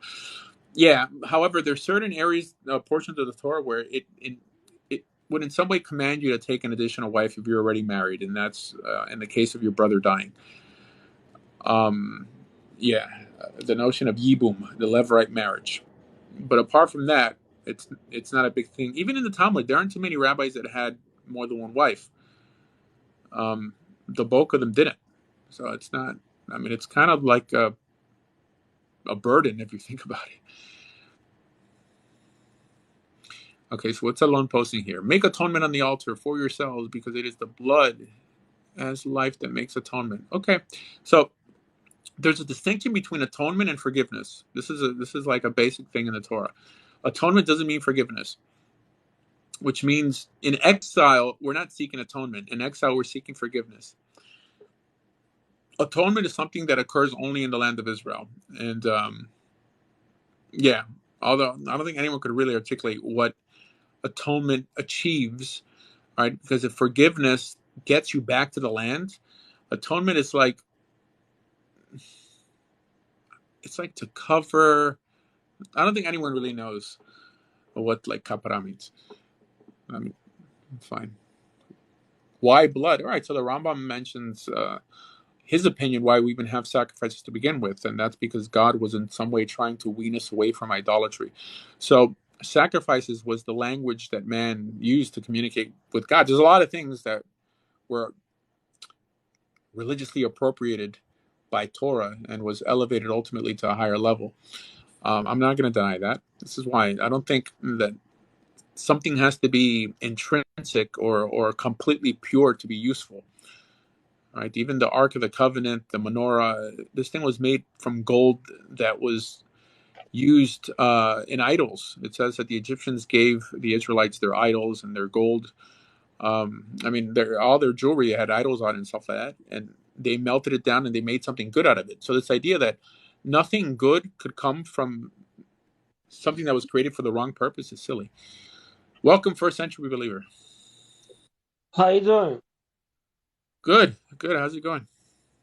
I'm doing good. I have an interesting question for you. The animal sacrifices, when do you think they were introduced into the Judaism or the Torah? Well, they existed all the way from the time the whole Torah. They existed. It was cultural. I don't get your question. What do you mean? Well, I was reading the Jeremiah. I saw something interesting there, right? So, in Jeremiah 7:22, the prophet said, God says, "When I brought your ancestors out of the land of Egypt, I did not speak with them or command them concerning burnt offerings and sacrifices. However, I did give them this commandment: obey me, and then I will be your God, and you will be my people." So, in Jeremiah 8:8, I think he says something that's related to this. How can you claim we are wise and the law of the Lord is with us? In fact, the lying pen of the scribes has produced falsehood. So I think what Jeremiah is saying is that something happened and there was something added to the law that was given by God. So I think there is and that's possibly related to the fact that his father found a copy of the law because he was a priest. So when he found something that maybe was similar to the Moses scroll, or maybe a shorter version of the Torah, they realized that it was different from what they were given by the priests of their time. So the story of Jeremiah has to do with him feuding with other prophets. I mean, that's part of the narrative, that there were prophets. There was a scroll written that was, I think, eventually burned because Jeremiah was prophesying that if they went to war, they weren't going to be successful.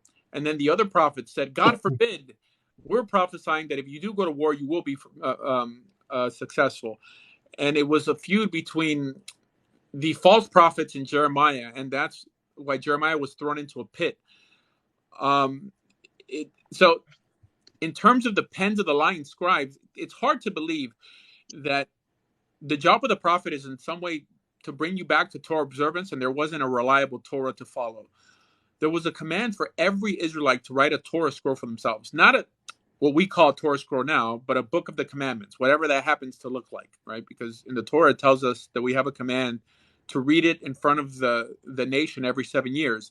But this is even before the Torah was written or completed. So the Torah is not the 5 books of Moses, but just a book that contains commands. In terms of that existing nowadays, I'm sure that doesn't exist.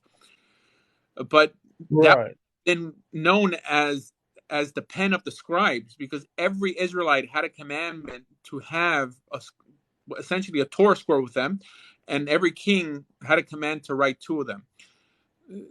So you're thinking of Josiah. When Josiah found the book of the law, people assume, I mean, there's a legend, I don't know, it doesn't say this, that Moses wrote 3 Torah scrolls with his own hand. So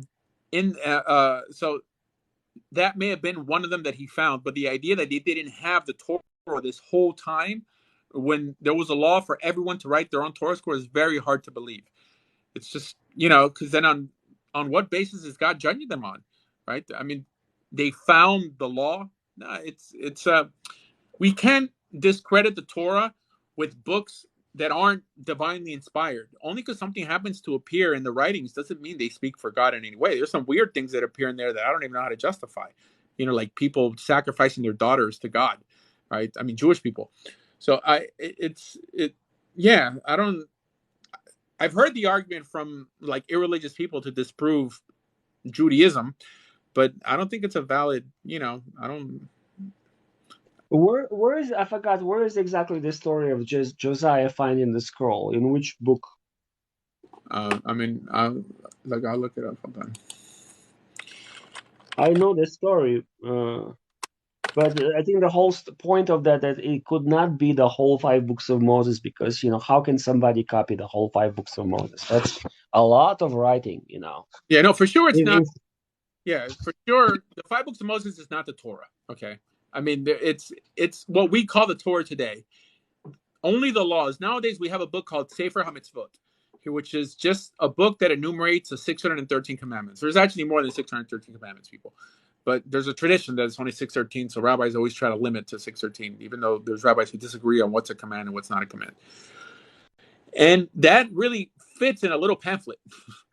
I mean, right. 13 laws.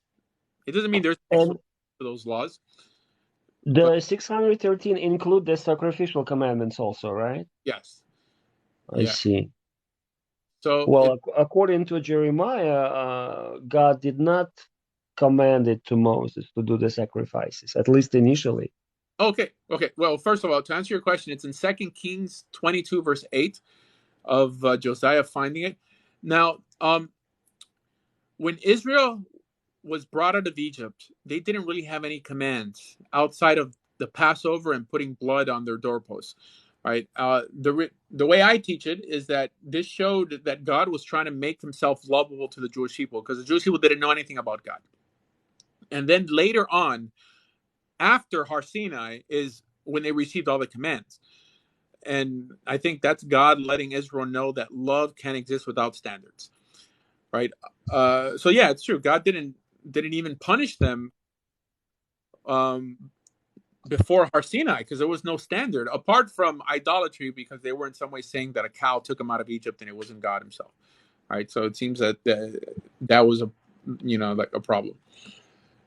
But yeah. I wish I could find that verse. There is also like a verse where God says in one of the prophets that God says, because you are so wicked, basically, I allowed you to have a corrupt law or corrupt priest, something like that. Do you know what I'm talking about? Which passage is that? Like, because of your wickedness, I allowed you to have, basically allowed you to be deceived. I mean, in the Torah itself, it says something weird. It says that he's gonna like raise up false prophets to test Israel. I don't know. Yeah. Where is that? That's a good verse. Yeah, no, it's in the Torah. Hold on, let me see. I mean, I'm just googling this stuff. I will raise false prophets. Da, da, da, da, da. I don't know. I mean, I assume it's probably like Deuteronomy chapter 13, possibly, because that's where it talks about prophets. You will come around. Ugh, hold on. It's just giving me the book of Matthew over and over again. Anyways, fine. So you're still a Christian, or you've converted to Judaism, or what? Well, I'm independent, you know. I don't try to follow human organizations and people, you know. I mean, if you want to progress in life, you're going to have to take on a label. That's the only... Making this world a better place is a team effort, right? You can't escape it if you want to be effective. Well, yeah, labels can be helpful, but you know, sometimes your beliefs are not easily classifiable. That's the problem. So, you know, Yeah. what I believe is not easily classifiable. What I believe is not easily classifiable either. I mean, it's justified, right? It appears in source material, but I also don't fit into any particular box. But you're never going to agree, especially if you're a searcher. You're never going to agree 100% with every teacher. So find a group that agrees the most with what you believe, and have fun. You know, hang out, drink beers. I don't know. Well, We'll do it together. you know, there are a couple of groups, but unfortunately, there are some beliefs that I do not find very attractive in those groups. So one of them is Marcionites, and the other one is Ebionites, and they sort of don't exist, but some people want to bring them back. Mm. And so far I find the Ebionites the most interesting ones. They kind of match my philosophy more or less in terms of who Jesus was.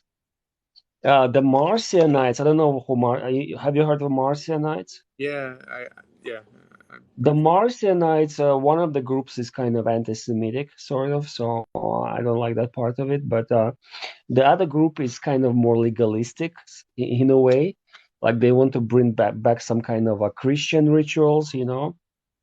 Mm-hmm. Which I don't like. I think it's kind of ridiculous, you know, sort of almost like becoming Catholics.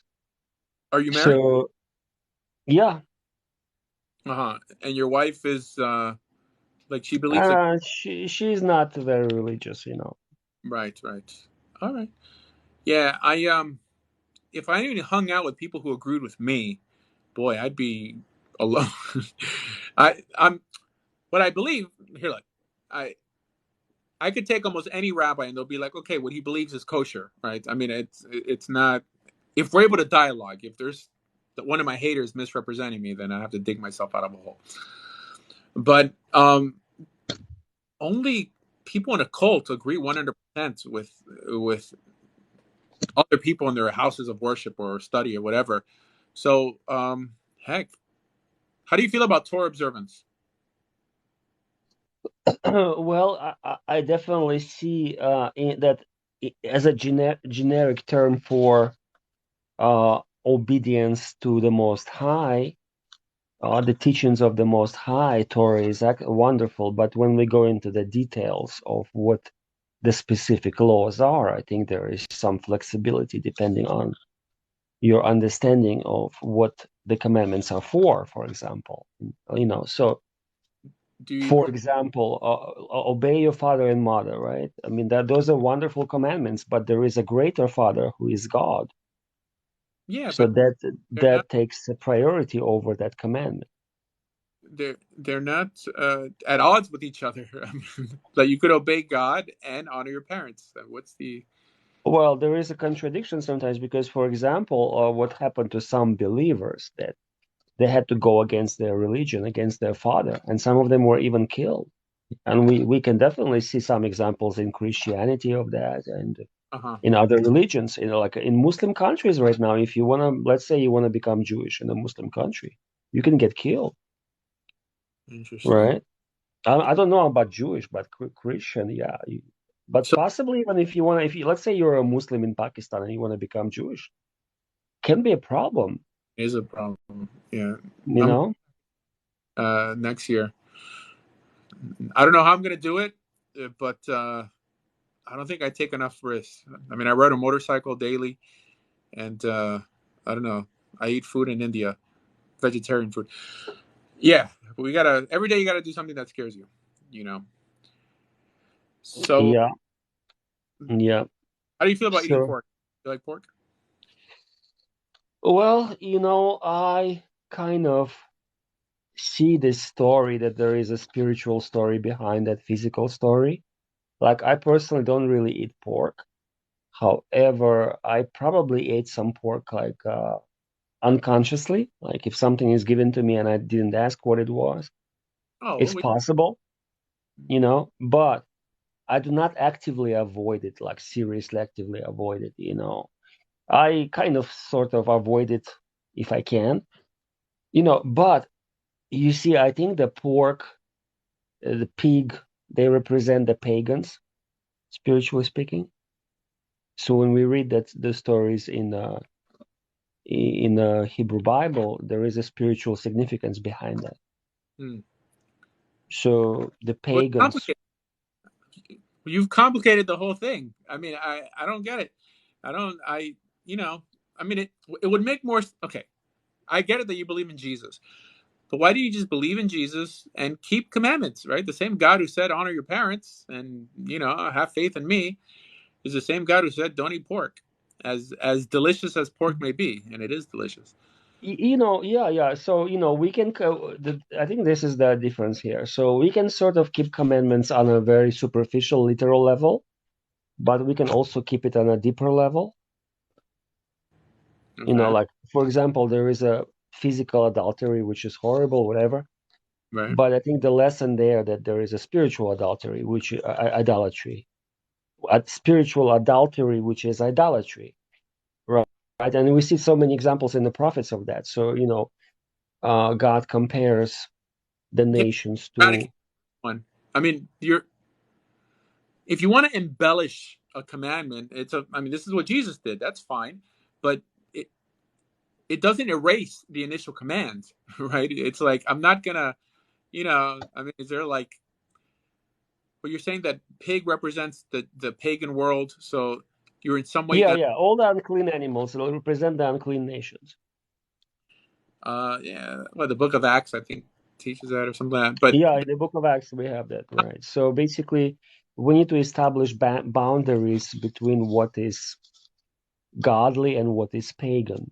yeah, but God already And said race. I mean, not living out a Torah existence is living like a pagan. That's what pagan means. Just like Orient was anything east of London, anything not endorsed by the Torah or anything that goes against the Torah is pagan. So it would make yeah, that you wouldn't eat pork either, or and on top of that, say that pork. I don't know. Pork represents Puerto Rico, right? I mean, you could have both. I don't know what criteria you're using for picking this one over that one. yeah, we live in a physical world, so we definitely have to follow certain common sense, things, respect of the parents and honesty and those kind of things. But what I'm trying to say is that you can be physically, very literally, observing certain commandments and rules and spiritually be a total pagan. Yeah, for sure, for sure. It, so like, like some people are very literal and ritualistic how they observe commandments of God, but they don't consider any significance of it. Like, if you would ask them, what is the story, what is the meaning of that, they wouldn't tell you.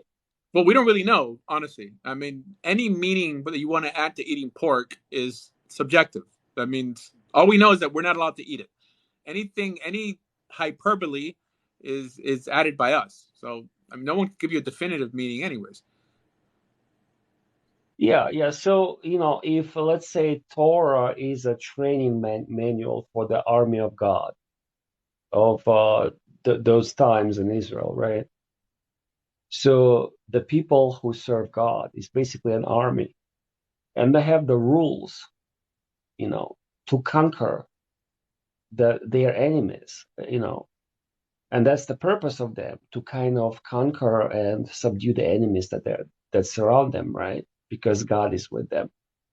So it's totally understandable that they would have the military rules, No, yeah. you Well, know. But like, if I live in the United States in a different time, and I do not need to worry about conquering the surrounding nations, like, do I really have to well, observe all those rules? so That's almost like a straw man argument. Well, you said that these laws were meant for an army that was protecting the borders of Israel or whatever. But that's not what the Bible said. The Bible just said that these laws are applicable for all generations. But for some reason, because you've interpreted it a different way, now, because of your interpretation, now you don't have to keep Torah anymore. But that's not what the Torah says. The Torah doesn't give you that option. I mean, if you believe it's the word of God, you're in some way forced to keep it, right? I mean, to remain consistent, right? I mean, the same God who said, don't eat pork is the same God who said, love your neighbor as yourself, and I'm the Lord your God who brought you out of the land of Egypt, i.e., believe in me. It's the same, Yeah, I definitely found a couple of things that are impossible or very, very difficult to observe in Torah, like because I considered that question, right? So, I mean, for me, if it was practical and reasonable to kind of follow that, I would probably consider it. But for example, the animal sacrifices, I mean, I don't think it's coming back, to be honest. I think it's over. I don't think it's over. Here, shout out to the Masonic, sorry, to Masonic Century. I guess most people don't know about this thing about me. I guess you would if you watch my YouTube channel. I'm actually a Mason. I'm a Freemason. I'm not a practice. I haven't been to the lodge for a while. But I mean, they try to kick me out because whatever. I mean, because I'm an insurrectionist, like a January 6th insurrectionist, like so they claim. But yes, I mean, yeah, this is why someone who liked the live, guys, like the live, like, and follow the host. Follow the host, like the live.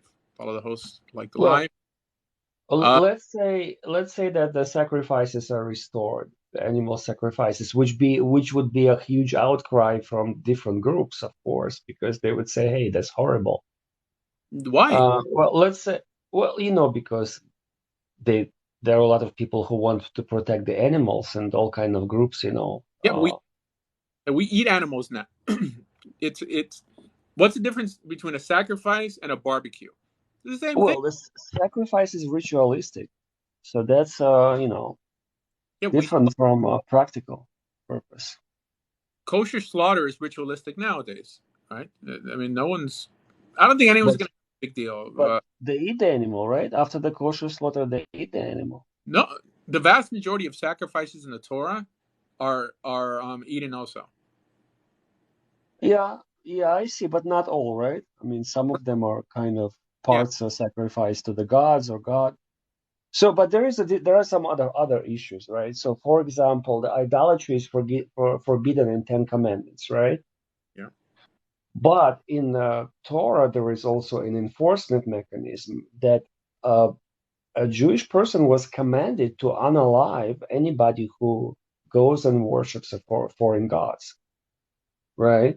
So there is a commandment. How would you enforce that? How would you tell, your members of your congregation to unalive a member who goes and worships a pagan god? So I that's don't think it's coming back. only applicable in the land of Israel. I see all these things happening, coming back in the land of Israel. I don't think there's. It's not so easy to unalive someone in Judaism, just because you have to take them to the court, and I don't think there's an unaliving process for that. If you entice someone to worship idols, there is. If you just happen to get caught worshiping idols, I have to double check, but it just might be. I don't think. I mean, I have to double check, but yeah, all these laws are only applicable in the land of Israel. I mean, not just that. There's unaliving people for their sexual preference. Have you heard of this story of a boy, 16-year-old, who in Pakistan, I think he wanted to become a Christian or something, and a group of radical Muslims accused him of something, and now the judge sentenced him to death, which is pretty horrible. Yeah. So, I mean, we consider that when it comes from Muslims, we say, wow, this is so horrible. But then, some of the Jews want to restore a very, very radical fundamentalist Judaism, in Israel, and they're going to do something very similar. Well, I mean, that's what God commands us to do. So, I mean, the rabbis, at least how it appears in the Talmud, they went out of their way to protect people, who they in some way, I don't know, felt didn't deserve it. You're Uh, gonna be the first one, by the way, to be unalive because you're a friend of Christians, you know? You're gonna be the first to go. Sorry mm, to tell you that. well, then I won't live in the land of. Then I won't live in Israel. You're gonna be the first before even me. Uh-huh. So I'm not convinced that when there's another Sanhedrin, they're going to rule Christianity as a form of idolatry, like that form of idolatry.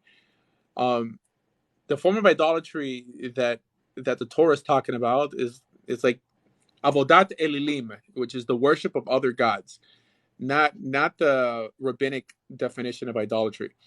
So, yeah, assuming the Sanhedrin is in some way blessed with knowledge, where they would realize that Christians don't worship another god. Okay, I mean they claim to worship the God of Israel. As inaccurate of their rendition of this God of Israel is, fine. I mean I don't. It's not, it doesn't compare to someone worshiping Moloch or Dagon or something, And I think reasonable people could come to that conclusion. Yeah, that is true. But you know, some people would say that since Jesus is not God, and you worship a man as God, that is also idolatry. So what's worship? I mean, I don't think. Well, kings can be worshipped as kings, but not as God. That's the distinction here. So you can worship somebody as appropriate to that position. So worship in Hebrew just means to serve. Um, Yeah, so how did Jesus or really honor. serve him? By So keeping God? you can worship a president of a country, you can bend your knee and but if the president puts a sign over his head and he says, I am the most high, then you cannot worship him. Because then you cross that line into idolatry. So that's the difference there. Yeah, I don't know if it's so simple like that. If every idol had a mode of worship, right? Baal Peor that used to make um its worshippers like eat beets or something like that. Um, I don't know what Jesus required, because he never said worship me. Okay. In terms of worshiping God, the way Jews worship God is by keeping God's commandments. That's what we call by serving God, right?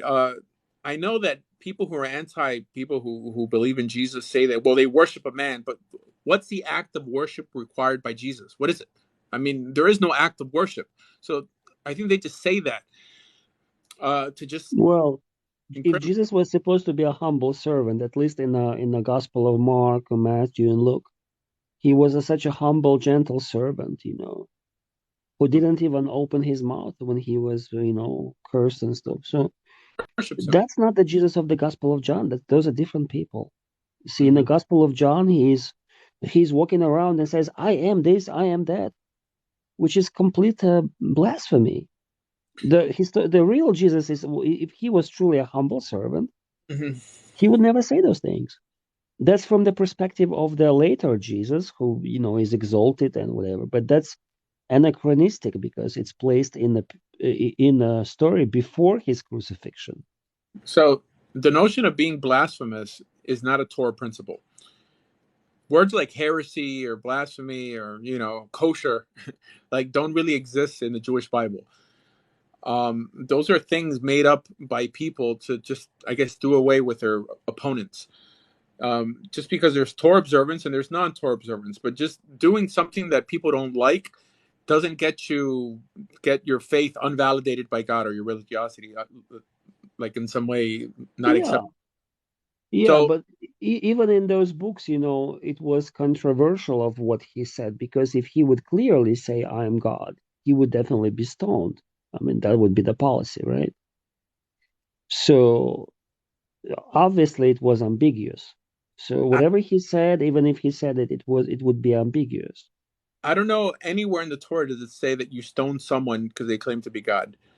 Uh, in particular, the God of Israel, because if that's the case, anyone who reads the Jewish Bible straight through realizes that God does appear to people in human form in the Jewish Bible. I mean, it's unavoidable. So I know that's what the New Testament wrote, but yeah, I don't see it in the text in the Torah like that. You know, I don't believe that the average Jew, you know, I mean, they probably would say this guy's nuts, right? But to say that he's liable to the death penalty because he thinks that God is in him, right? Like in some way.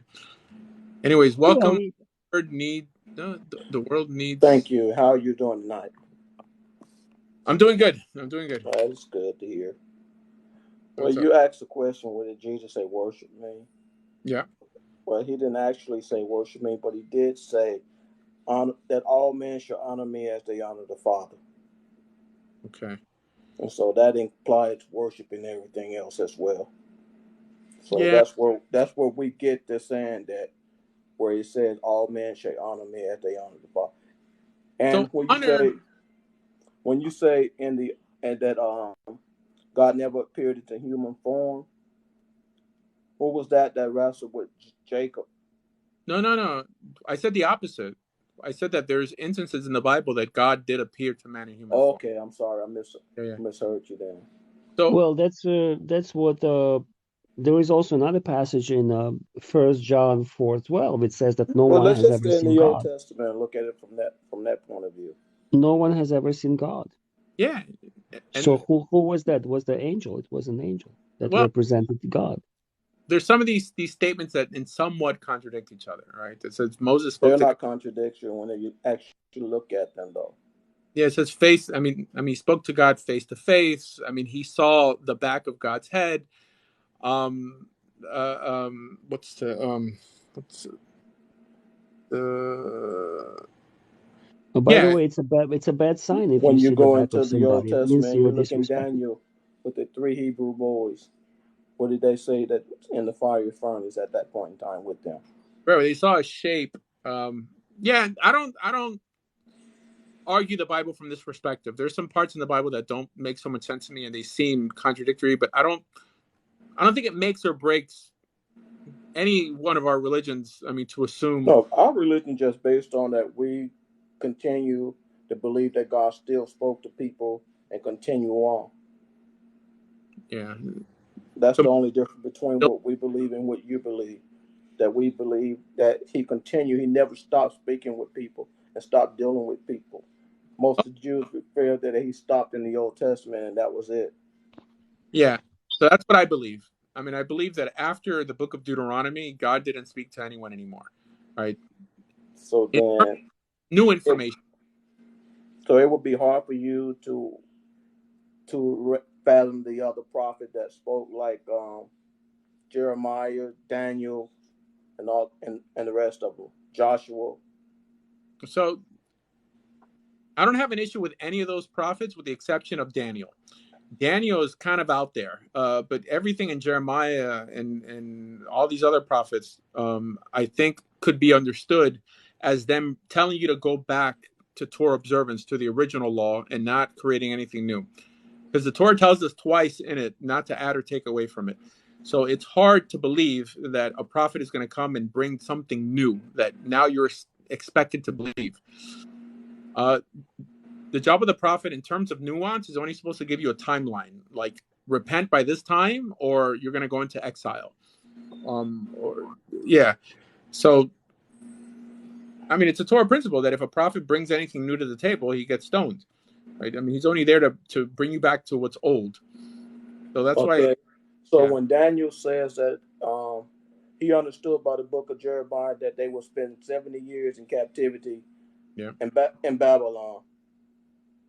Okay, then how do Daniel also give the prophecy of how many years it would be for the Messiah come? Have you ever checked the history to see when that date line up? Sure. So the 77s you're talking about in Daniel chapter 9, I believe, and it's not just Christians who view it like this. There's rabbis who also teach us. Rashi teaches that it's pointing forward towards the time of the Messiah, and I disagree. According contextually, it's pointing backwards. It's the reason they were in Babylon for 70 years is because 77s means 70 sabbatical cycles. It says in the book of Jeremiah, Right. the reason they went into exile was because they didn't allow the land to rest. For a total of 190 years, which comes out to 70 years of Sabbath cycles they missed. So that's my interpretation of Daniel chapter 9. Also, how long did they spend in Egypt? 200. It was inaccurate because they told Abraham that your children will be in Egypt so many years, and they weren't there that long. 400 years, right? That's what they told Abraham, and in the fourth generation they should come out, right? Right, and they were only there 250, I believe.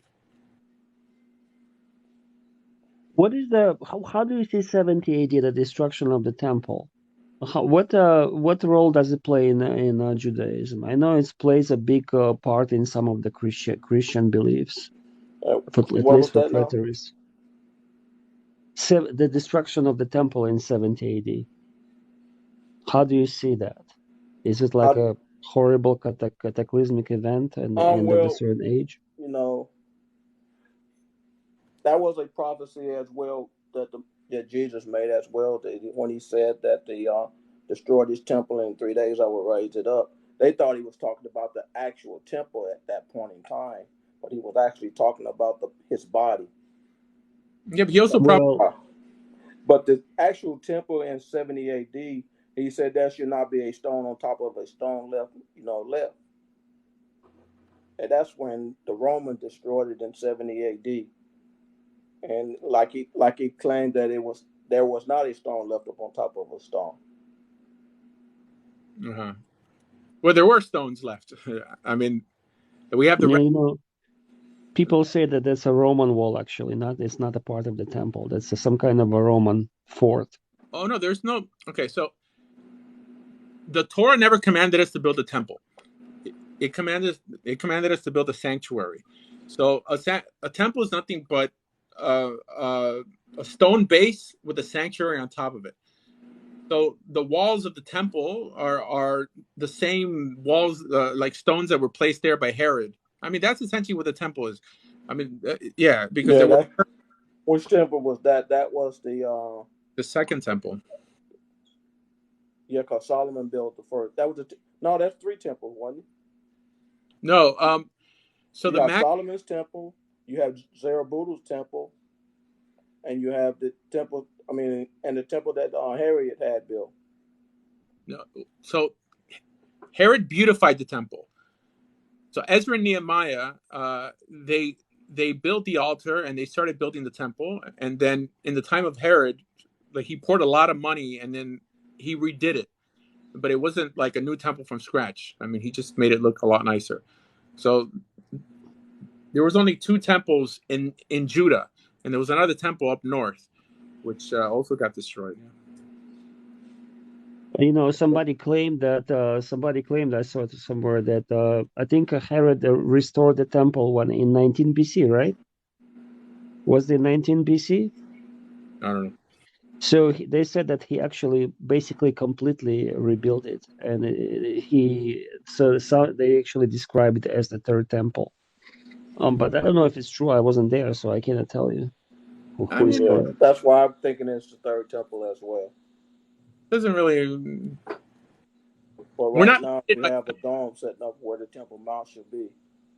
Yeah, we're not limited by temples. We could have 100 temples. It doesn't. Hey. Hello, Asher. I got 2 temples in my head. How about a Shirley temple? I actually was very interested in this topic. I was just looking into it just the other night. What's your position on the Wailing Wall or the Western Wall? The host. It's meaningless. It's a Kabbalistic wall. The reason Jews pray at that portion because it's not the closest spot to the Holy of Holies. There's actually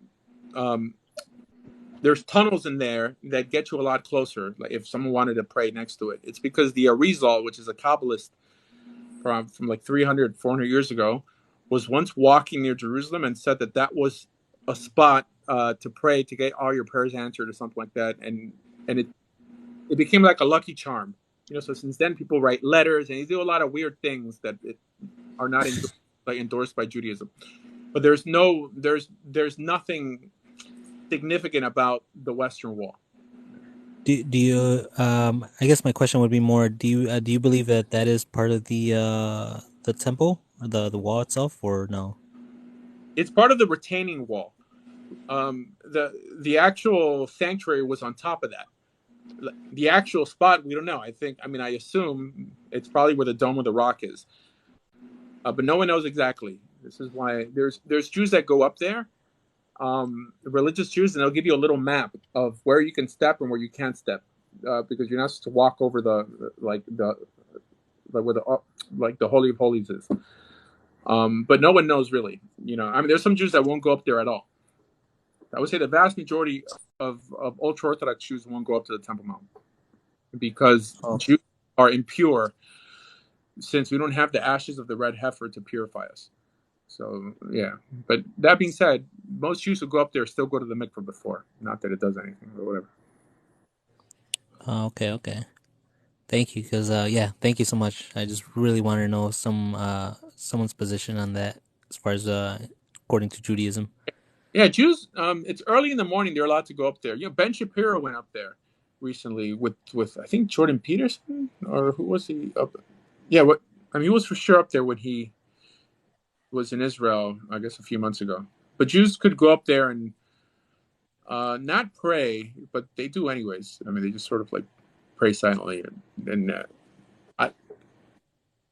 when I went there, the guys I went with, we put on our tefillin under our jackets.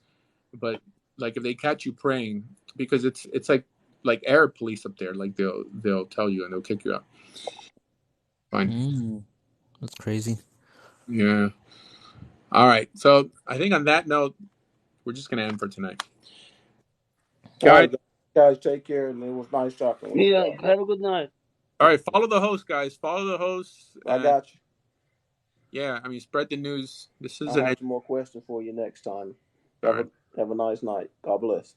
All right, guys. Take it easy. Thank you. Likewise.